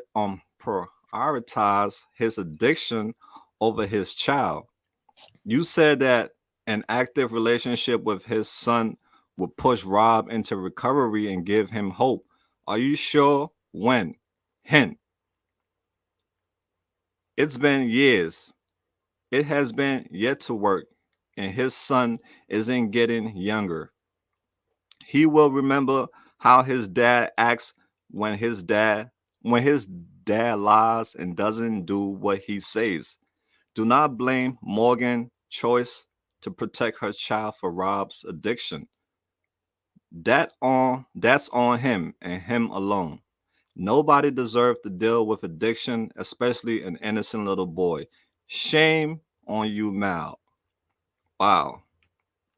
Okay, I saw someone in the AML family came to the rescue to say, I saw Kimmy. She said, I am not a fan of Rob. I am not a Rob fan. I wish him well, but I don't trust him. I see right through his mu, min, mu- some words sometimes my mouth can't pronounce it. Mu- yeah, I'm gonna leave that one August. So perhaps because he acts exactly like I did in active addiction, Mal has a huge heart. I think he gets manipulated. Yeah, manipulated. That's the word, manipulated by some of these addicts. I was sleepy when Mal was talking about it. I can imagine Rob X being mad at all and the child confused, but Mal would have only done it with pure intention to benefit the child. I got clean for my kids. It took a few goals, but once I had clean time, I could actually think with clarity. I took it minute by minute, focusing on my kids and family to keep clean. I'm 14 years clean. I feel for Rob's child and having to deal with Rob flaky bullshit. But please don't come from Mal. He is trying to do his best. Well, Kimmy, thank you so much for, for speaking up. And see, that's why I always say perspective, because Mal always have perspective in mind when I say certain things. When I said the about what was going on with Rob, son, mother, and the little boy, I did not in any way means that if Rob is causing any danger to his son, that he, the mother should allow that to happen. Obviously, that doesn't make no sense. I was just saying that the more you keep a child away from his parents, that child is going to lose a bond with that parent. I say these things from experience, not from hearsay. These things that I'm saying is because I went through it myself, being a kid and not having that bond with my dad. And the minute that he wanted to build that bond with me, it was too late because I didn't know who he was. I just knew he was my dad biologically, but emotionally, it was no feelings there. Just like with my mom. I knew she was my mom, biologically, but it was no feeling there because I didn't meet my parents until I was 11 years old. So when I say that, okay, she's saying all these bad things about Rob. He did this. He locked his son out of their house. He lied many times. All these things she's saying. What about Morgan? Why you ain't saying nothing about Morgan? Where's her dirt? I'm sure when she got off got up from eating at the table. Her plate wasn't clean. It wasn't white. All right. So you saying all these things about the guy, but what about Morgan? The child is always going to be number one in anything, and the child's safety is number one. The child happiness is number one. That's all I'm saying. If Rob is a threat to his child, and obviously any parent will not allow the other parent to see their child if the child is in danger. But if you're intentionally keeping the child away from the parent, if the parent wanna see the child, because I know a lot of parents who's in active addiction, they don't want to. They run from their kids.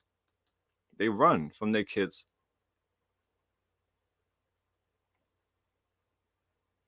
Lisa, I hear you. Mother, absolutely, a mother will protect their kids. You can protect the kids, right? But at the same time, you gotta explain to the kid. Well, all I was just trying to say was you cannot keep a child from the parent if the parent want to build a bond with the child.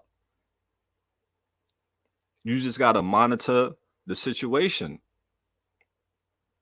Obviously, if he's coming there high and all this other thing, obviously not. It have to be supervised.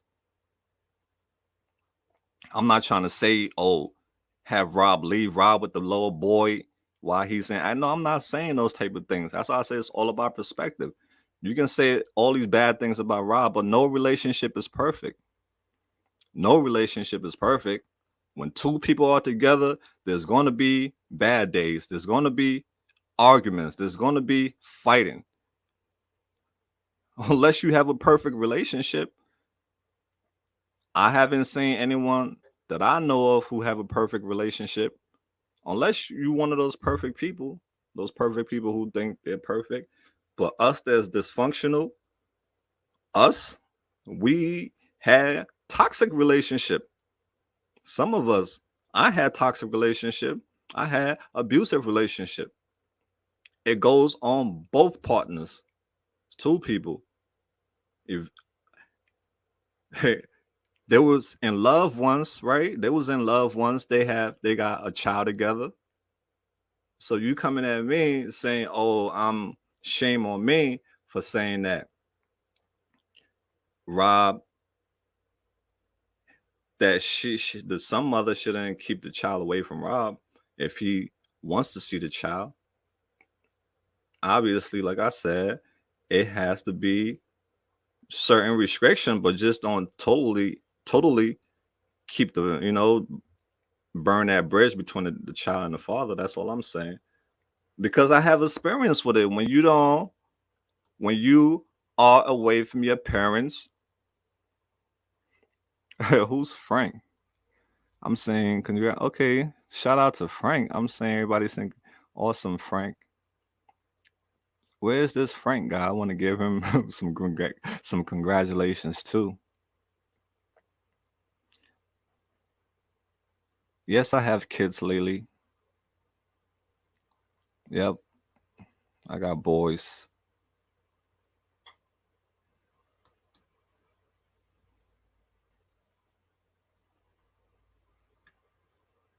Yeah, congratulations to Frank.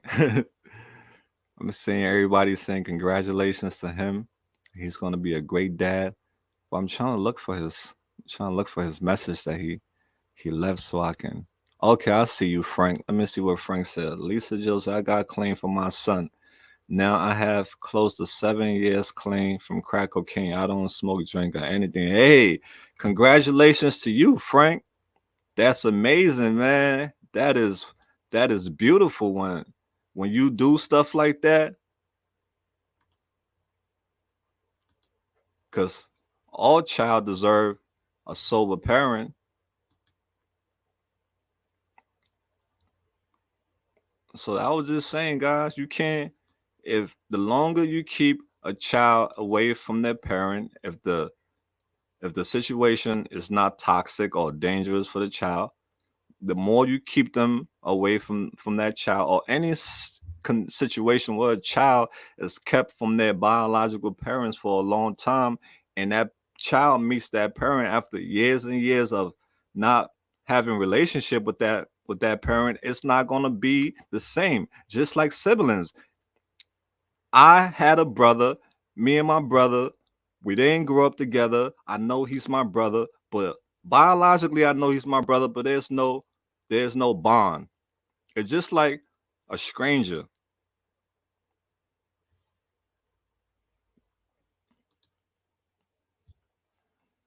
Just like a stranger. I'm telling you. It took me a long time for me to call my mother mom, because I didn't get to meet her until I was 7 years old. I mean, until I was 11 years old, that's when I got to meet my parents. So I know she was my mom, but I couldn't call her mom because I didn't I was like lost. I was like, okay, I know you my biological mom, but so that's what I'm talking about. You know, you keep child away from their parents. Those are the situation. They're not gonna have a bond. By the time the parents trying to get in their life, they're already grown. They're not gonna respect that parent. Who are you? You wasn't there for me when I was young. Ooh, get out of here. They ain't gonna have no respect for that parent. I'm real talk, because I was one of those kids who didn't have respect for my parents, because my dad, because I didn't get to know him till I was like 11 years old. Somebody's on the line. Empower a woman. Hi, Mel. Can you hear me? Oh, I can hear you. How you doing today? I am good, thank you. How are you? Oh, I'm doing great. I'm over here running my mouth. Yes, I watch you, Mel, on quite frequently, actually. I've been Okay. following you, and you are doing fantastic out there. And I Thank salute you. you for what you do, being out there in the trenches. And I know Hmm. that it gets dangerous out there. Yes. And the stories that you bring for everyone to see and hear is absolutely amazing. You're educating a lot of people, and I know I've been educated, Thank you. even though I've had family members, a brother and sister, that were addicts. They're no longer here on this realm, and they were younger than me. And it's really sad to see, as a family member, seeing someone going down, and there's nothing that you can do to help them, even though, Hmm. patience, understanding, and, when you say, well, you know what, I'll help you go to rehab, or you can come to my place and I will help you. And then when they tell you that, well, I don't have a problem, you have a problem. And, so it's Hmm. very difficult. And seeing your stories that you have on your channel, it's heartbreaking, very, very heartbreaking. And at times I cry. And there's Yeah. times I can't finish listening to a video because, Hmm. it really hurts because what can you really do to help some of these people? I mean, like they say, you can't bring a horse to water unless Hmm. they want to drink, you know? And so it's very difficult, and it's very frustrating at times to see and to watch Yeah. what people do to themselves. But I myself don't understand addiction, Yeah. and I'm glad for that, because I mean, like I had mentioned in the chat earlier, I had to go for surgery, and the morphine made me really sick. So Mm. I'm grateful for that, because then, I'm that wouldn't lead me to, an addictive lifestyle. So Yeah. there's Right. always a reason and purpose for everything. Hmm. And for those people that are clean, I commend you. Congratulations. And it takes Yes. a lot of strength and courage to stay that way on a daily, you know, Hmm. and um, and for the ones that are trying. Yes. And Amber, Hmm. I I pray for her, you know, Yes. just because you get knocked down. I Mm-hmm. mean, she'll just have to get up and dust herself off again and go Yes. for it, you know, Yeah. because once you keep trying, one day it's going to connect. Absolutely. Yeah. One day. And and I really, really hope and pray for that. And same with Bree. Mm-hmm. You know, all these people have so much potential, but you know, Yeah. it all stems from pain, you know, from when Yeah. they're young. You know, there's Mm-hmm. something that has, you know, hurt them so much where they run from that pain and get into that addictive lifestyle. And I really, really pray for a lot of people. It's everywhere. And where I live, the overdoses are so high here. It's unreal. And it's Wow. everywhere, you know? Mm-hmm. And, you know, and the government is always so hesitant to fund any programs. And that's really sad. Yeah. And, you know, being homeless and who's going to take these people because, you know, they are always in groups. They have their own little group of people that they hang around with. So therefore, if they, you know, get an apartment, well, there's always somebody that, you know, becomes unruly and ruins it for the one that's, you know, had that apartment or home. So what do you really, what could be done for these people to help them, you know? And Yeah. it's that's the frustrating part about it. Well, I think what we need to do is come together as society. The problem stems from society, and society don't want to realize that these people are weak. Some of these people are weak. Unfortunately, some of them cannot save themselves. It's just like a person that's handicapped. You know, they are vulnerable. So that's like how these people who are on drugs, they are vulnerable because their brain has been hijacked. So they're handicapped. You know, they're not thinking for themselves. So my if I was president, my thing, I would just these people who are deep in their addiction, who are drenched, they're sleeping in the snow. That's not normal. No human being will sleep in the snow. That goes to tell you how far damage that person brain is, because now that front part that makes you think is like clouded. So they have to be rescued, and society have to do that. If the parents cannot do it, I mean the parent, the family cannot do it, because sometimes the family are messed up. Sometimes the family are the cause of these people problem. Then we go to friends. Maybe the friends cannot do it. The friends cannot help. The friends don't have the resources. Then who got to come in? Society. Those people who have the power. Those people who have the money, the resources. These people are crying for help. They can't do it by themselves. Some people have the power. They are lions. They they rise, and they fight. But not a lot of people are not like that. The weak ones. You go to war, people fight. Your teammate get injured. He gets shot. He's on the battlefield. He's injured. You gonna leave him there? He's weak. You got to pick him up. He's a fighter too, but he got injured. So all these people are human beings, but they just got injured. So we should just leave them there because we said, oh, we don't have a solution. We don't have nothing to do for them. They gotta want the help. They need it, but they can't do it themselves. We have to. Society got to come together and rescue people. Unfortunately, until society catch on to that, people will continue to die out here because they just say, oh, these people got to help themselves. It's a choice thing. A lot of these people don't have nowhere to go when they go to rehab. They come out to the same life. Their family don't want to take them. Jobs don't want to hire them. It's it's frustrating. It's a society thing. It's a world thing. That's just my Exactly. opinion. That's just my opinion. Yeah, well, exactly. And I know that people say, well, not in my neighborhood. I don't Exactly. want Right. I don't want a home built for, you know, Mm-hmm. addicts. I Yep. don't want that in my neighborhood. No, I read that in the paper, and as well as I listen to the news. And as soon as they want to have a home for addicts or homeless people, people say, well, not in my neighborhood. Well, Yep. then how are you going to help these people if you're always pushing them away? Mm-hmm. You Yep. know, and I mean, it's somebody's daughter, somebody's Mm. son, Yeah.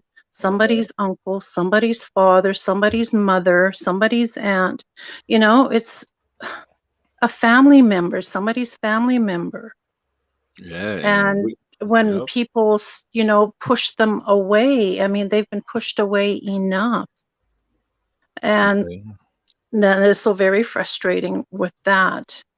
And as well as, yes, family, it all stems from family trauma, pain, and I don't understand why they don't have transitional homes for people that are getting out of a uh, recovery places, because that's what they need. They need that extra boost to get Yeah. back up on their feet and to be able to, have that strength and that courage to be out there again and to feel whole, because that's what they're missing, is that they're not feeling whole.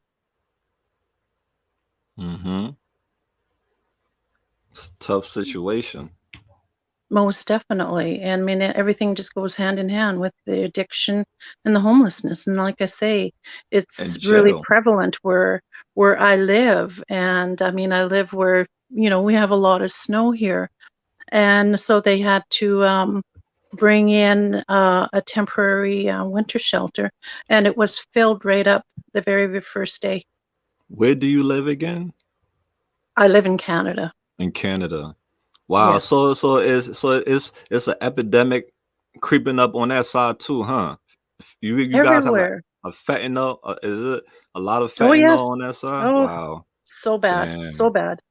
They have to Jesus. carry what is those kits, like they're getting where Yeah. you can go pick them up at the library, and Wow. they teach you how to use it and everything else. Because no, I've was walking down the street, and there was a tiny young lady laying on the grass, and I didn't know whether she was passed out or what. Or next thing I know, I mean, people are coming to help. I didn't know. I just saw her laying there, and they were trying to perform CPR on her, and it really shook me to see that she had just plopped over. She was obviously somewhere, and you know was had OD'd. Hmm. Yeah, we definitely. Damn, that's sad. And you see that every day now, huh? Yeah, it's really sad. And and people, they have a homeless shelter, and people said, well, we want to take that out of downtown. Is it easy for people to get access to rehab over in Canada? No, Do in some places, no, absolutely not. do they ask for the same insurance and everything to go there It's the to rehab? lack of room, Oh space. wow, look at that. The same thing. No beds. Like you serious? Are you Yeah, serious? It's all the money that's in this world, and people don't have beds when they need beds to go to rehab. You got, oh, we looking for bed for this person. Like with Amber's situation, when Amber, they was kicking Amber out of the rehab after 3 months. They, oh, you got to go. Your insurance is no longer good. So you want to tell me because of insurance, you kicking somebody back out to the streets, and that person is asking for a longer stay? That's I don't get it. Then how are these e- people going to get well? exactly. Like, how are you going to be helping these people? And parents, family members are begging the government to help and to open up, a center, something to help all these people with addiction problems. I mean, so many people die while they're waiting, trying to get into detox. Mm-hmm. You know, Absolutely. and then once they're like 7 days in detox, then they let them out and they have nowhere to go. So what do? Go back to the people they're hanging out with and do their thing, and then they OD and they die. Yep. And they spin you around. Like a lot of these places when because I have tried to take people to rehabs, try to get them in somewhere, and the process that they put you through, I can imagine why people leave, because they'll have you waiting for one spot for hours and on hours. They sending you on a hula hoop, and these people, they need help ASAP right now. They don't need to go from one place. Oh, we're not doing it here. Go to this other crisis center from one place. I'm like, no, that's not how it's gonna work for these people. No, you I can't do that to them. You know, they're going through enough as it is. The You know, system is they're messed having up. to, you know, jump through hoops, and Mm-hmm. you're throwing them all over the place. Yep, And that's they're what not goes on. rags, you know, it's almost like throwing Mm-hmm. rags around, you know, and they're not that. These are humans with feelings, Yep. and they're wanting help. Like, And help look them. and look at the hospitals. These people go to the hospitals. Look how they are treated in the hospitals. I have experience in myself taking people to the hospital, and once you look a certain way, you get treated a certain way. That's why we Ex- have to bring humanity back. It's we're losing it slowly.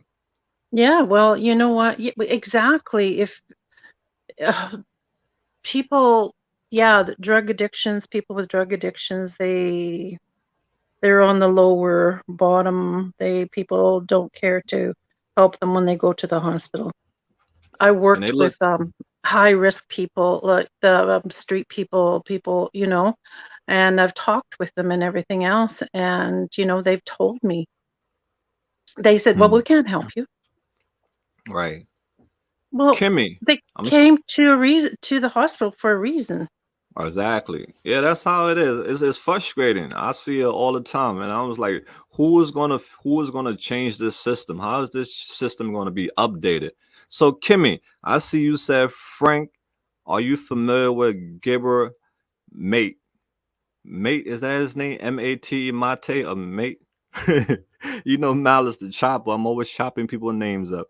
But yeah, it's I am familiar with him, but that question was for Frank. I have seen some of his videos on YouTube, and you know, he does a lot of theory.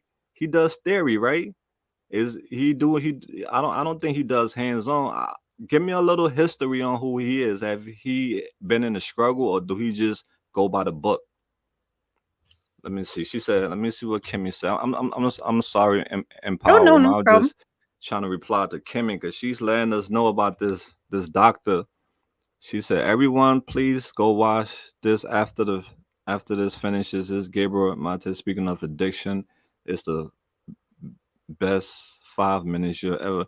Yeah, I definitely had checked out a lot of these people. You know, their theories on addiction and stuff. We all gonna have different perspective on it. Some people are gonna go by the book, and some people are from experience. I rather I'm not experienced person. I rather have hands on than theory. Theory is good. You learn things, you know differences, but you need the experience. So Kim, I would check him out again. I would check that video out. It's a whole lot of people that that's on theory, on addiction. It's all about the brain. Because there's a brain. It's a brain matter. It changes your brain. Yeah, so empowerment, what do you think the solution to this epidemic, the solution is? The solution would be to sit down and talk to the government officials. Oh, that's gonna be hard because they are the It, ones. they're the ones with the, yes, with the Th- money, but how else are you going to be able to do it? Not unless you become non-profit, and then you only have access to an X amount of money too, again. yeah, the government they got a part to play in this because I talked to some top people. I even talked to military official, and they tell me the government got their hand in this. So hmm, I don't know. Well, you know, they're the ones that have that money, and to be able to, you know, help with the addiction. And I mean, where else are you? Who else are you going to, you know, talk to get, something going, for to help these people, because it's a dire need out there. Okay, Deborah, you make a good point. Yeah, you definitely need the theory part, Paul. You need a theory part, but you also need an experience. That's just my that's just my take. Since I've been in school learning, the book was okay, but applying what I learned was where I really learned from. So the solution, okay, we got Frank. Frank said the solution is healing the emotional pain. Hmm, that's a good point. What do you think about that, Empower Woman? Frank said the solution is healing the emotional pain because we have to go in the back end. We have to go in the back end and find out the root cause of people problem, and then target that root cause. Sometimes that root cause, you have to learn to live with it because it never goes away. It will never go away. It's something that you have to learn to live with. So when he, Exactly, is to be honest with yourself, right? mm-hmm, But you have to be, with someone that you trust, to be able to, tell people what had happened to you. I mean, and that's really hard for a lot of them because, they've been betrayed by people who they trusted. yeah, they need therapists to come out here and really sit them down, so one on one, and really find out the root cause of these people problem, find out and tackle it. My thing is, these people have to, once they get out of recovery house, whether it's for 6 months or 3 months, they have to go somewhere else that's away from the situation, where they can where their mind cannot be on it. Some things that's going to keep them occupied for a long time until they can live. Their brain can tell them, say, I can live without this substance, because it happened to a lot of us. We was thrown into places where the only reason why we changed because it was a forced change, and that forced change woke us up. And we wasn't going we weren't forced into it, we would have still been messed up in the game. So some of these people got to get forced into it, unfortunately. If not, it's just gonna continue getting worse and worse, because more people think this is cool to do. A lot of people got problems because how the world works. A lot of people don't have good jobs. It's a lot. It's stressful. Rent is expensive. Life is expensive in period. And all the emotional things that come with life makes people drink, do drugs, because everybody want to escape their problems. Even the musicians, the people who got money, still they got problems too. They got to do drugs to escape. So it's an escape thing. So Yeah, it's money tough. does not bring you happiness, that's for sure. Yeah, we lost so many. We lost a lot of people to drugs. Look at Michael Jackson, and all died from drugs. Prince, So, exactly. so in this country is everything. Something wrong with you? Here, take a needle, take a shot, take a pill. So it's all about drugs, drugs. That's why I said drugs will never go away. So the only thing we have to do is educate people. Exactly, and that's exactly what you're doing, Mel, Yep. with your channel. Hmm. So we just And pray. I mean, people from all over the world watch you. So you're doing something really great. Hey man, we doing this together. So we just pray that it catch on sooner than later, because the way how the the addiction rate is going, and how many people are dying every day, it's like a Boeing jet in the air with all these people, and they're just dropping every day. Thousands, um hundreds and hundreds of people are just dropping every day. Every day. It's like a plane dropping every day with people. So we have to be really strong in educating people, because this thing that I'm doing is still a secret society to a lot of people. They don't even know this exists. They don't know. Well, there's a lot of people that turn a blind eye to that too. They Yep. live in Yep. denial about it. Yep. And they keep their kids away from it. They act like it's not gonna happen. Instead of preparing Exactly. people, they're not. So we I can just, only just do our part. Yeah. I wanted to touch on what Frank said about healing the Mm-hmm. emotional pain. Sure. Okay, I'll tell you a story about my sister. She's no longer here. At age Sorry. 15, she went out on the streets, and I didn't understand what was happening with her, you know? Mm-hmm. And I would go looking for her, and I would get her to come into, my car. And the police would follow us because, she did the street work. And so I, would talk to her and stuff. And, but I never stepped my boundaries. I never Mm-hmm. asked her why. I was really patient with her, and I never realized that I was until years later.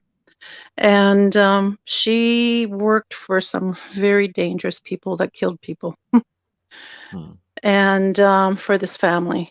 And they threatened my life many times. But thank goodness my sister and I we didn't look like sisters at all. I looked so different from, we Mm-hmm. both looked very different. But if you were to have us in the same room, our mannerisms were a lot alike, right? So anyway, she in and out with different so-called like boyfriends. I always told her, those are not your boyfriends. Those are pimps. A boyfriend would never treat you the way, these guys Mm-hmm. treat you. And one just about killed her. Like literally, she was within minutes from death. He Wow. had beat her so badly. And if it wasn't for her living across the street from the hospital and somebody throwing her in a shopping cart and running her to emergency, she wouldn't have survived. And I saw her, and a few days later, and she had been in a coma, and she had a fractured skull. Her right hand was smashed, knocked out her front teeth, and then he Wow. sat with her in the hospital beside her, and the Mm-hmm. police, the detectives came to talk with her and Yeah. stuff, and he wouldn't leave. And then he had some outstanding charges, so they picked him up, and then he went to jail and stuff, and she didn't want to lay charges.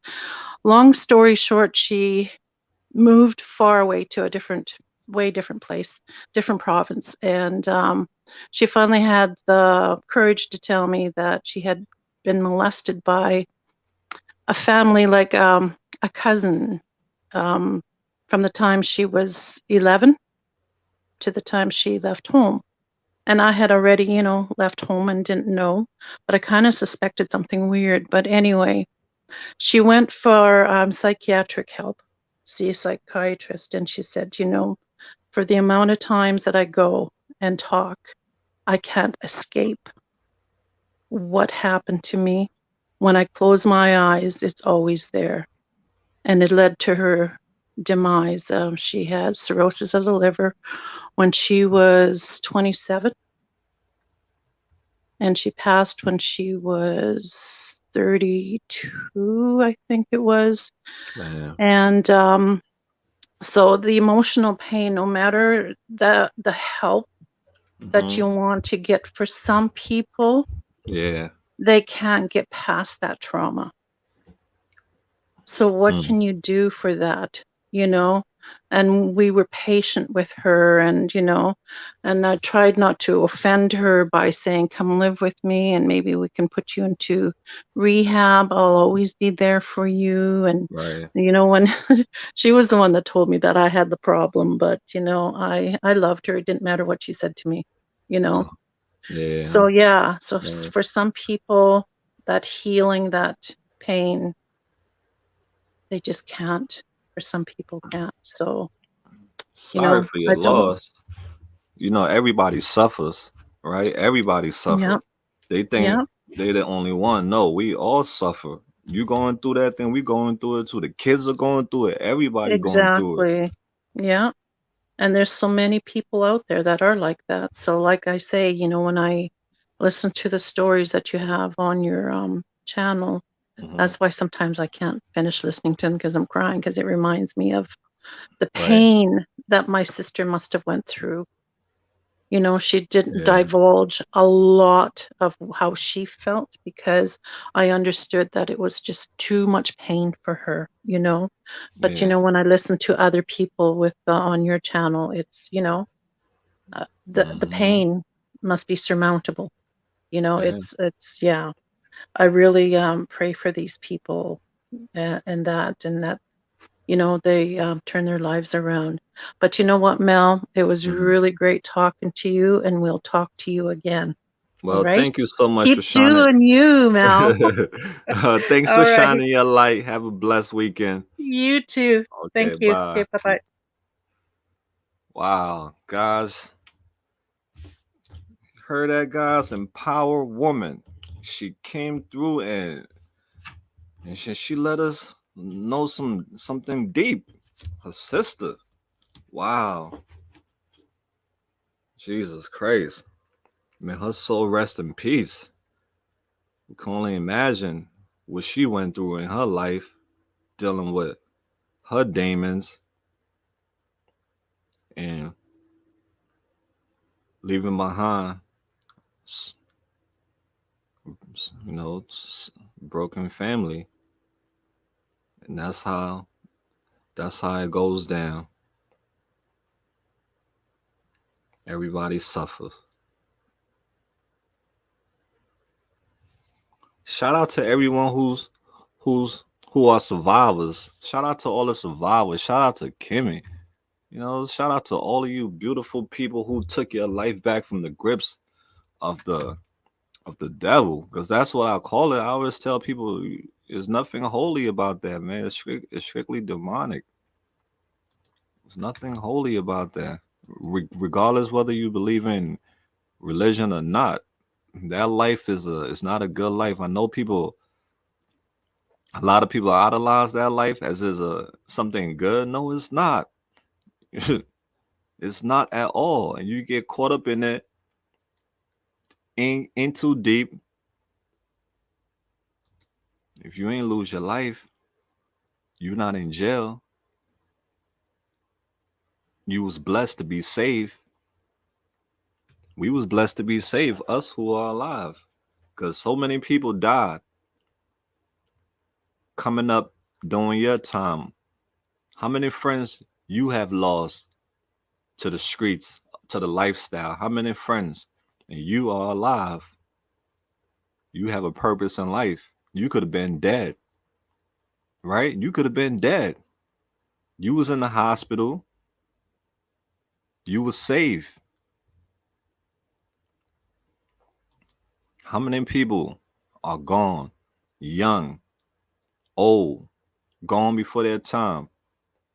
Situation, the same situation where some of these people were in, you were in that situation, but you survived it. So what that tell you? That tells you a lot. That means you have a purpose in life, but you're not going to have many more chances if you continue messing up the chances that you keep on getting. I was saved. You think I'm going to be stupid to do the dumb things that I did because I was ignorant, because wanted to be part of a clique? God knew that wasn't me. He knew that that wasn't the type of person I was. He knew I was just trying to fit in. I was trying to be something that I wasn't. How many of us was trying to be something that we wasn't? Yeah, that's what it do, Kimmy. That's what it does. It takes over your mind,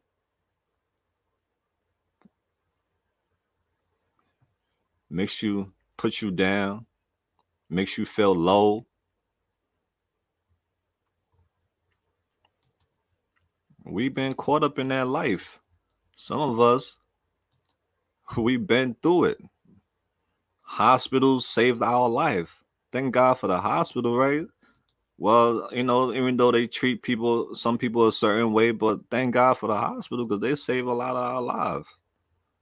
One like my own, I was saved. Viking, let me see what's up, Viking. Shout out to the Viking. I'm gonna drop the link. The ninja is gonna drop the link. You guys are late night owls on a late night train. Yeah, on my late night train. This the this the midnight trainer to Georgia. That's the link right there. That's the ticket. This the ticket for the train. So anybody want to come on board? This is the ticket right here. Just click the ticket. You could come on the train. When was the last time you seen Lindsay or Suzette? Oh, so let me tell you guys something. Wintertime is a lot. It's hard to find people in the wintertime because a lot of people go different places. Sometimes people get locked up. People do things to get locked up just so that way they can go away for the wintertime. So I haven't seen Suzette since I've been going to Kensington. I hope she's okay. You know how vulnerable she was. Lindsay, I haven't seen Lindsay neither. You just had your lunch, meow. Meow, what time is it where you at before you say you just had your lunch? Later star. Okay, Viking, you take it easy, all right? I just wanted to I had came up here just to introduce everyone to Nicole. Nicole is definitely an inspiration for many of us. Let me see. You and Sue used to make me laugh. Oh, Steve. Yeah, Sue is my girl. Yo, Sue is like she's a character. You know, she's very dramatic. And she grew up in the show business world because her parents was into the show business. So that's she got that stage present. Isn't this sad, guys? All these our wonderful brothers and sisters who got so much talent. It just the drugs won't allow these people to be great. It's the drugs won't allow people to be great. Okay, well, let's see what Kim has said. Where in the world are you, man? It's 5:30 p.m. Sydney, Australia. Yo, Australia. Yeah, man, where in the world are you? You're listening to Mal Radio. It's 1:38 a.m. where I'm at. 1 year off, spell check, missed. Oh, shits and giggle. I know about that spell check, right? It be messing people up. Yeah, she's the truth regardless. Yes, absolutely. She is the truth. That's why when I be out there with these people, I see them for who they are, regardless of their addiction. They're still regular people. They got that thing. That thing that won't allow them to be great people. Oh, I haven't seen Frankie in a while. Yeah, I haven't seen Frankie in a while. I think the last time I saw Frankie was last year. But somebody told me that she usually be around Roosevelt, around the hotels around there. I plan on doing some interviews in that area soon, checking out Roosevelt around the hotels. It's a lot of girls be doing dates over there.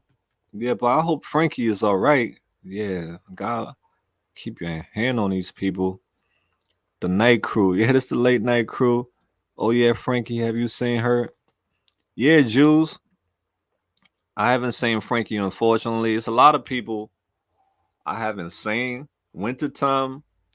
Even the girl Kristen, the one who was eating the grass. I haven't seen her around here in Kensington in a long time. Somebody told me said she switched her location. She's somewhere else. Yeah, but it's sad. Let me see what we got over here. Do you own a white jacket that I spotted you? Ha ha ha. No, I don't have a white jacket, Natalie. I don't have a white jacket. Nope, I don't have a white jacket.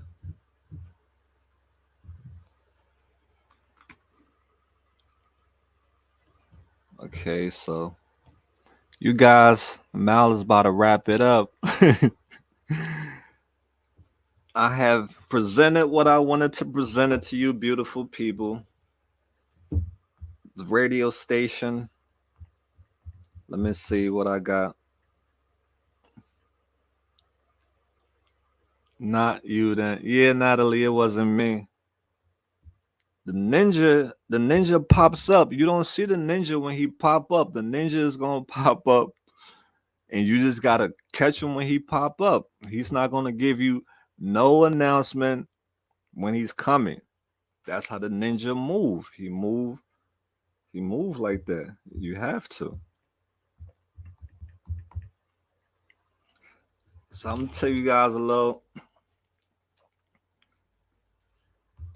Trying to find something to show to y'all, but how's everybody doing? Why are you guys still up? Why are y'all still up? No, let's roll to rock and roll to like 5. Yo, Steve is the man. We rocking till 5, but nobody want to come on the stage though, right? all you guys, all you guys. I told you don't have to put your camera on. You could be low key. I know some of you guys are low key. That's the link right there. Anybody want to pop up? You can.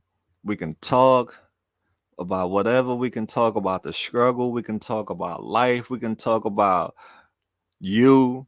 What was it like for you growing up? What's some, what are what are things that you love doing? All you are beautiful people, and all you are a work of art. Like I say, each and every one of you are art, a masterpiece, a creation. All of you are beautiful in your own ways, very unique. Oh, Saturday gang, the Saturday gang is up. Yeah, you guys are unique. What are some talents? I love people. I love to hear about talents. What are some talents that you guys have? Like my talent, I can I can rap, I can draw, I can I can edit videos. Let me see what else I can do. Hmm. I'm thinking about some of all my talents. Yeah, I can rap. I can rap, guys. I started out as a rapper. I will tell you my little story before I got into the YouTube world. Right before I got into the YouTube world, I used to want to be a rapper. I grew up in New York in the trenches with my boys, and it was all into music. So a kid growing up in Harlem.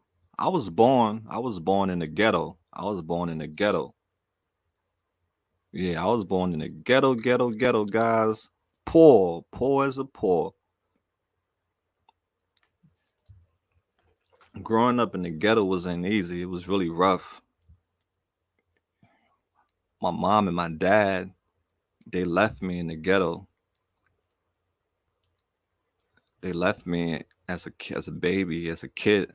Yeah, not a baby. They left me as a kid. I think my parents left me in the ghetto when I was about 3 years old. My dad left first, and after my dad left, my mom left, and I was in the ghetto with my grandmom and my uncles and my aunts. We lived in the ghetto. We we share we shared this house, but it was a lot of people in the house. It was a lot of people. I could remember all of us, how many of us was sleeping in one room. But I remember as a kid, I was always sad because I didn't know what my parents was. My all I knew, my grandmom told me all I knew that my parents was in heaven. That's all I knew. My parents was in heaven. She told me that one day I would get to see my parents. So some days we'll have like we'll eat once a day because it wasn't a lot of food. Things like Lunchables was a delicacy. Some of you who have Lunchables, God bless y'all because Lunchables was like a delicacy for me. But yeah, but when I finally got to meet my mom and dad, I met my mom. I met my mom first after like so many years of us not being together. When I finally met my mom, she was living with another. She was with another guy, my stepdad. I was confused because I haven't seen my mom in so long. Then when I finally got to see her to move her, she was with another guy. And I was confused. I was lost because all this time I don't and I heard of her. Oh, that's your mom. She's so and so. But biologically, that's all I knew. That was my mom. So when I finally got to live with her, and she was living with her boyfriend, that was another situation for me because now I got to get to know my mom. Then I got to get to know this guy right here. So, I was messed up as a kid, guys. I was really messed up. I was trying to find out who I was. I didn't know who I was growing up because of all the things that happened to me from not growing up with my biological parents and finally meeting my mom and dad after a certain age. So when I was living with my mom, I was like a weird kid. I was really weird. I didn't know what was going on because I couldn't call her mom.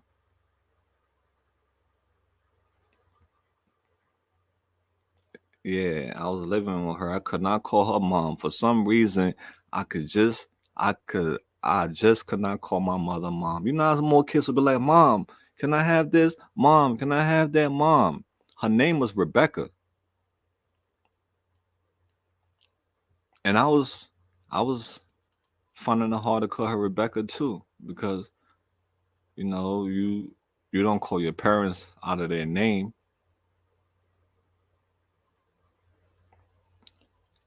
So I was dealing with the situation, adapting, learning to to know who my mom was, and at the same time, her boyfriend, the stepdad. When I wanted to go live with my mom, it was in the hood, the hood in New York. It was a drug infested block where it was crack sold on that block and other drugs were sold on that block. 147th Street, Harlem, New York. Look it up. 147th Street between Harlem and New York is where I grew up, on a drug infested block.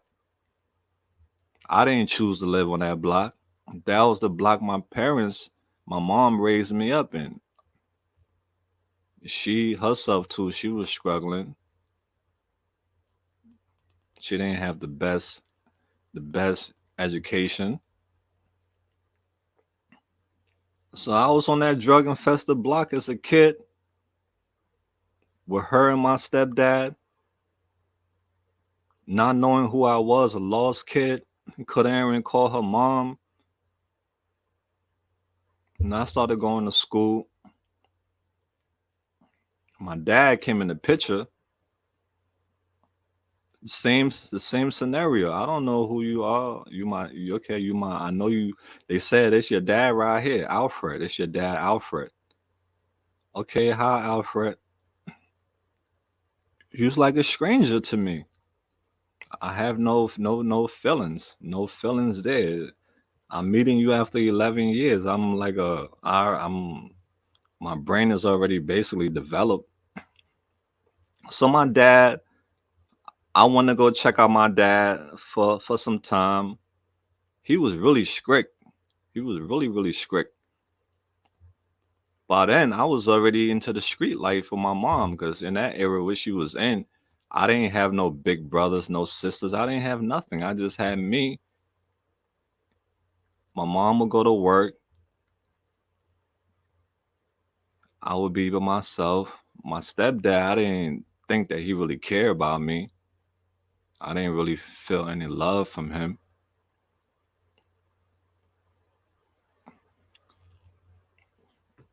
But my mom would go to work, and I started venturing on the block with the boys, with kids my age, around 13 years old, 14 years old. I didn't have no brothers, no sisters. It was just me. I always wanted to have a brother or sister growing up, just to have somebody I can talk to, somebody I can play with. But I never had none of those. I used to always envy kids who had brothers and sisters because I was always by myself. That's why I always that's why I was always a loner.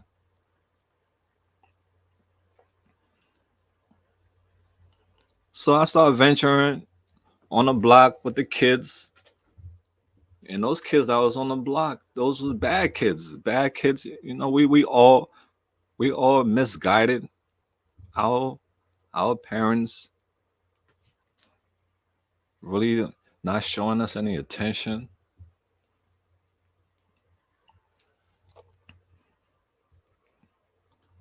So we became family. Me and the boys on the block, the younger kids. And you going to school in that environment in the 90s, you going to school in that environment is in New York, it was dangerous. From junior from junior high school to high school is very dangerous. Yes, I'll get to that. Yep. It was very dangerous. From New York, those schools in New York was dangerous.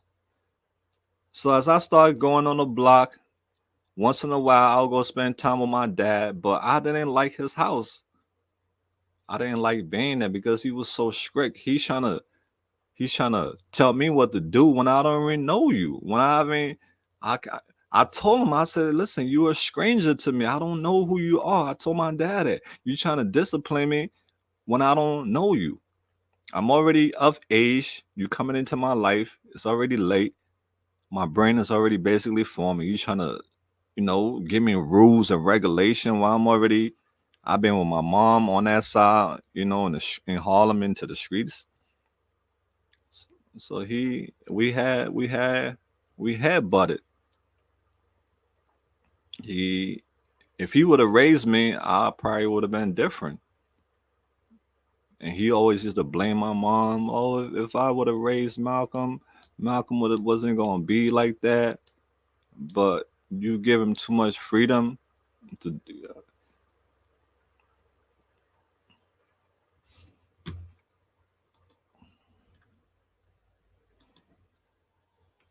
So on the block, me and my boys, what we gonna do? Bunch of teenagers, right? You in an environment. You guys are poor. You see all these people around you that got all the nice things. They hustling, getting paid. All your friends is going into that lifestyle, and your parents are poor. They buying you pay less. My mom's bought me the pay less with the Reebok pumps. You know the pumps. Who remember those sneakers back in the days that got the pumps, the Reebok pumps?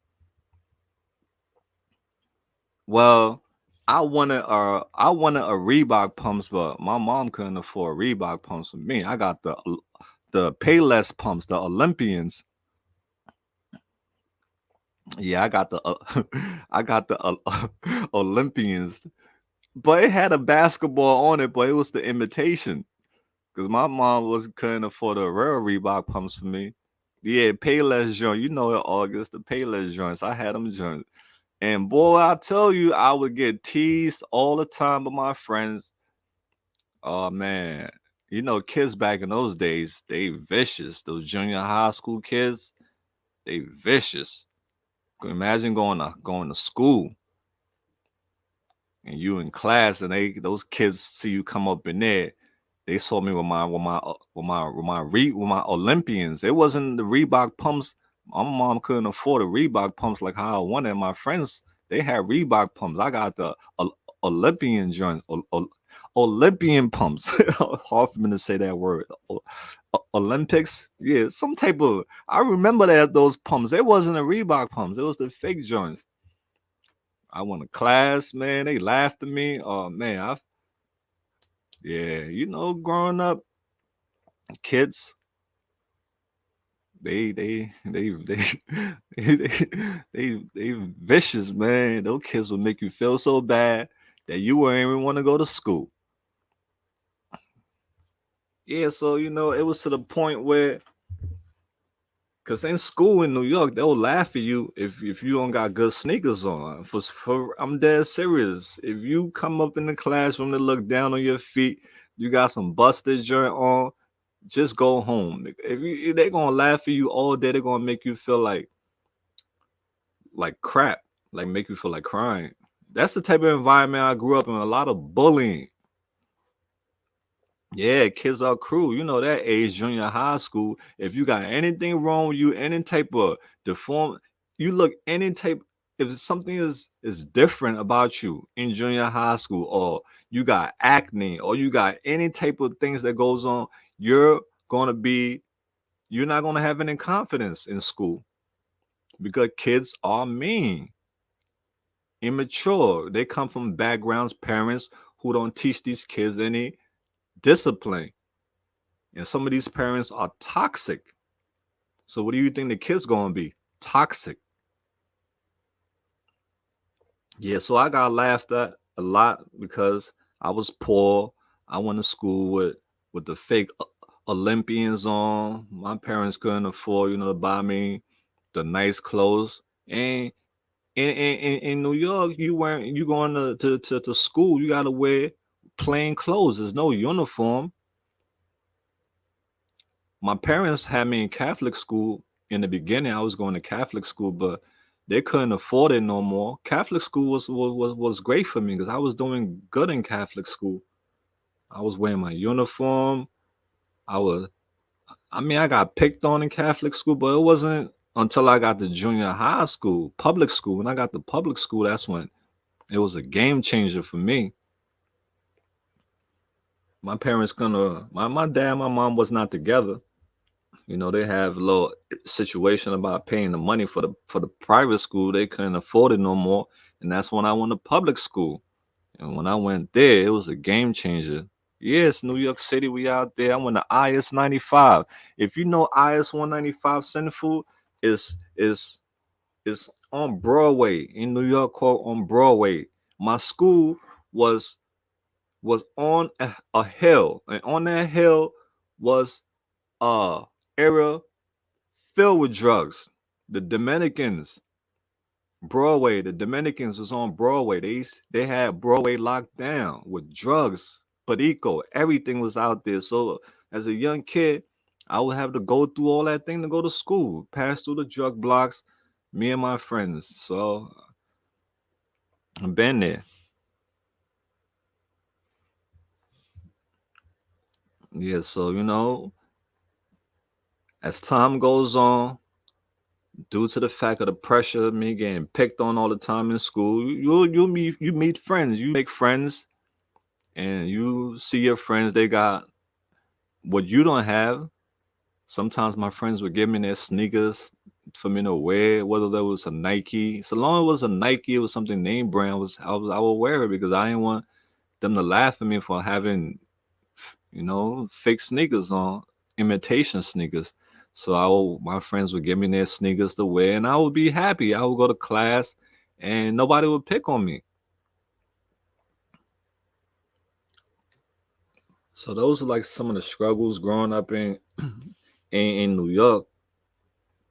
And then when you live in that type of life, you seeing your friends, you hanging out with all the kids you're the same age. And I told you when I was in school, I had to pick a side to be on the good kids side or the bad kids side. Yeah, let me see. Nice guy. I remember 163rd and Broadway, Wild Street in the 90s. Yeah. Remember Broadway, that whole era they used to sell drugs on Broadway. Bad area. But I remember, yeah, having a hand-me-downs clothes. I used to wear my friends' hand-me-down clothes just because it was name brand. I didn't want to get laughed at in school. So wear their hand-me-down sneakers. My parents would buy me sneakers. My dad would take me shopping, but he'll be like, "Yo, you gotta get this sneakers right here." It would never be something that I wanted. You know how some kids will go buy the Jordans or something that they like. I never got what I wanted. I always got something that they wanted.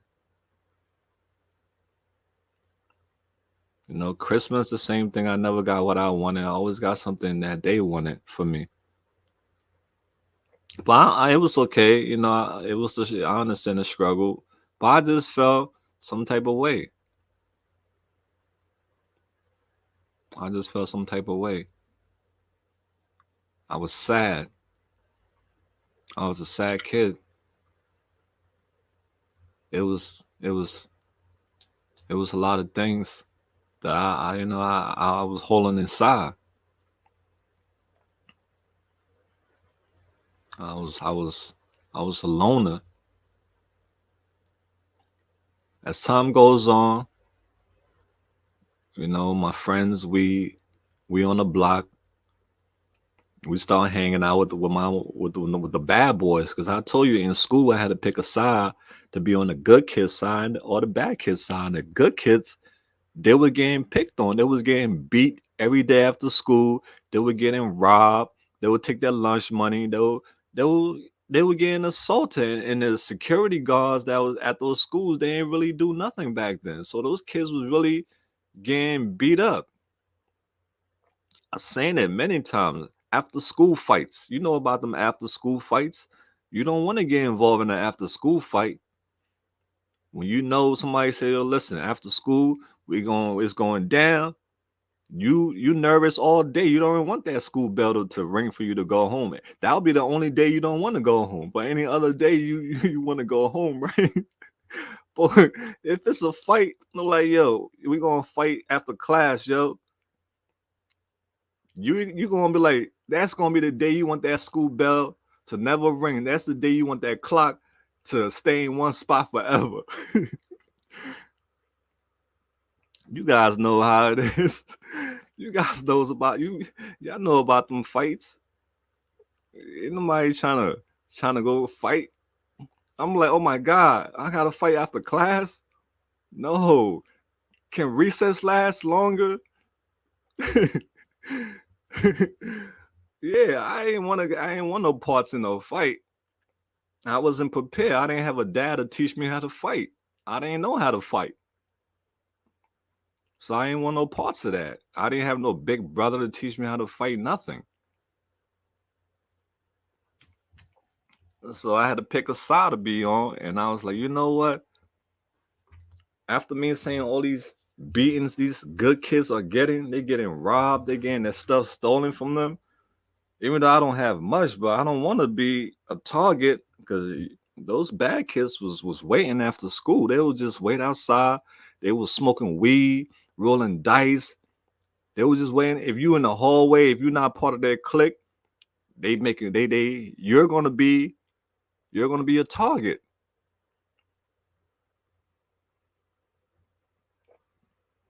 Yes, you're gonna be a target. So eventually I got down with the bad kids,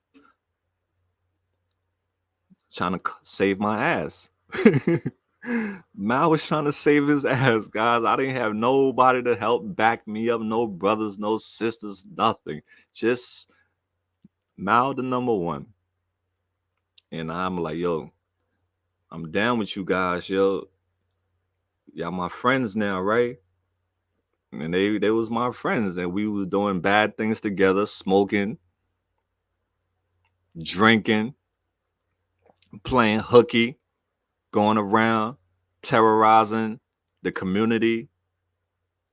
Yeah, we used to just get up early in the morning, all of us, a bunch of teenagers, just meet up, act like we going to school.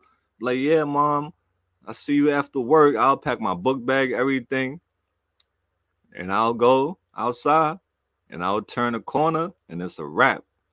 And we on the train. If we're not on the train, we going down the 34th Street Penn Station, going to the arcade, playing the arcade. But then we'll go to the stores to go steal, shoplift from from Toys R Us. That's when the mouths start getting, into the street life. Start going deeper and deeper into the street life. Started bonding with those kids, because I was by myself. I didn't have nobody else to bond with. My mom, she was working. My stepdad, he didn't care. My real dad, he didn't care neither. So I was left, I was left. And that's how come I started going deeper and deeper with the bad kids. By the time my mom realized that, Mal was starting to become a problem child, it was too late. It was too late. And then my dad, it was too late for him because I was not trying to hear it. He was trying to take me, he was trying to beat me with belts and all that stuff. I'm not trying to hear that. I remember the one time he was like, he had me in his car. He was like, I think I had did something really bad. He was like, you know what? Because he used to do security guard. He used to be a security guard at the supermarket, and he had a handcuff. So he was telling me, you're like, you know what? He had me in the back of his car. He was like, when we get, he had beat me before though. I have got beaten with the belt from my dad before for being, a bad kid. Because when I used to leave my mom's house, some days my mom would get tired of me. She would like, go spend time with your dad, and I would go to my dad. And if I, you know, if he knew I was bad, he would like beat me.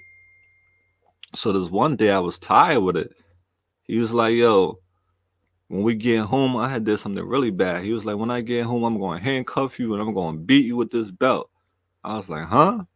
And I'm in the car. You telling me that? I'm in the back of the car. So in my mind now, I'm not trying to have you beat me with no belt and I'm going to be handcuffed too. You crazy. In the middle of the traffic, he was driving. I jumped out the back seat of the car and I ran. I went right to my mom's house. I'm like, yo, this dude said he was going to handcuff me with the belt and beat me. I rolled out on him. It was to the point, me and my dad, I was like, listen, man, you're not going to control me. But my dad was, the time that I did live with him, he used to pressure me a lot. You got to learn a trade. You got to learn this. You got to learn that. And I wasn't ready for that, all that yet. I was still trying to find out who Mal was. I didn't know myself. I'm trying to know you as my dad, get to know my mom, get to know who I am. So it was tough. I got held one time. My stepdad held me one time in like a full Nelson, like a wrestling move with my hand he held me like a full Nelson to a wrestling move because I was bad and I got beat. Yeah, I got beat.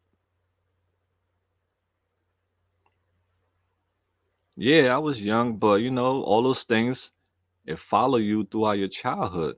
Yeah, I mean, it follow you through your adulthood. It shapes you into the person that you are today. All the stuff that you experience, all the trauma.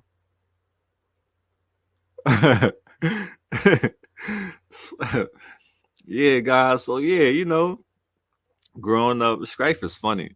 Strife made me laugh just now.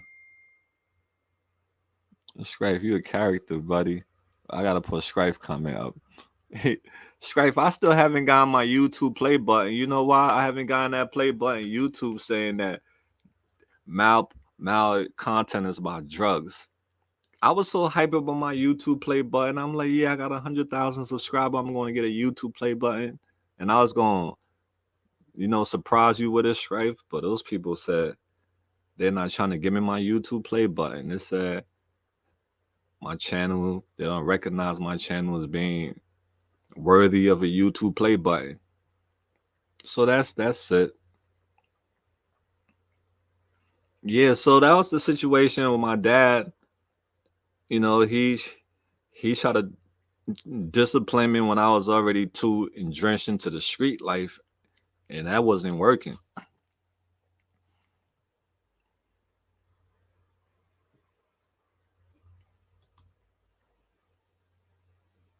Okay, all right, yeah. That's what Strife. I appreciate you, man, brother. We definitely gonna link up as the weather get nice and do some things, man. I got some ideas for us.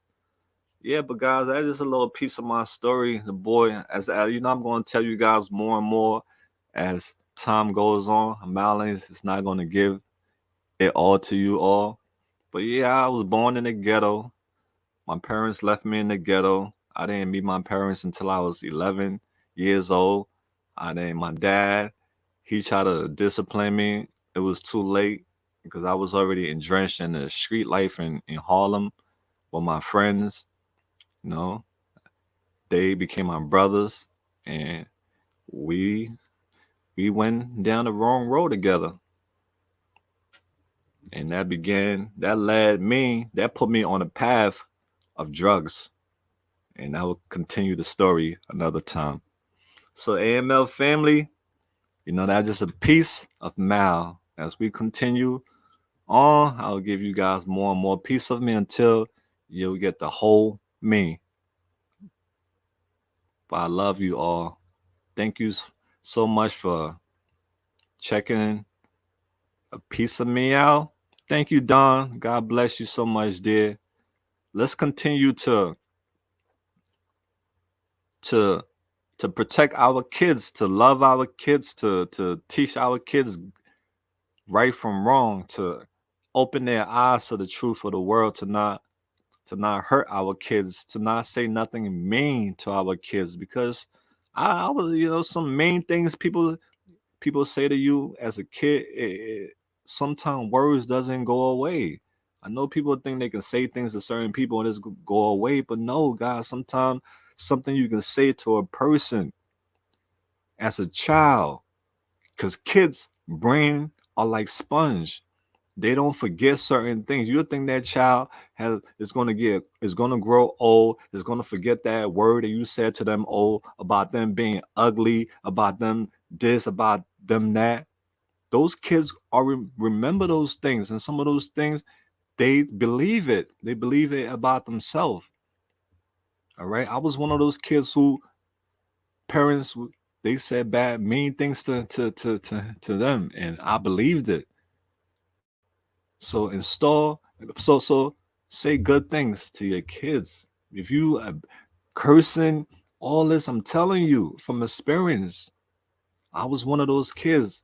We learn all these bad behaviors. If you say mean things to you, you discourage us, tell us we're not gonna be nothing as we get older. We're gonna be this. Those as kids, these things stick in our mind, and it makes us less.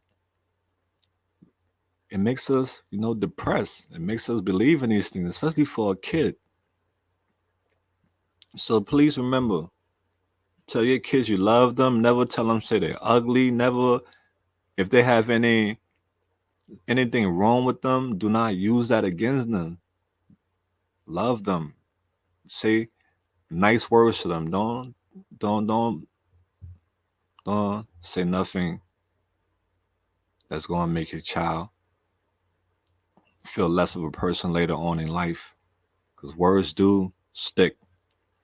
So, AML family, I love you guys. It's a Sunday, and I hope each and every one of you have a beautiful day. Stay safe out there, and I love you all, AML family. Continue shining your light in this world.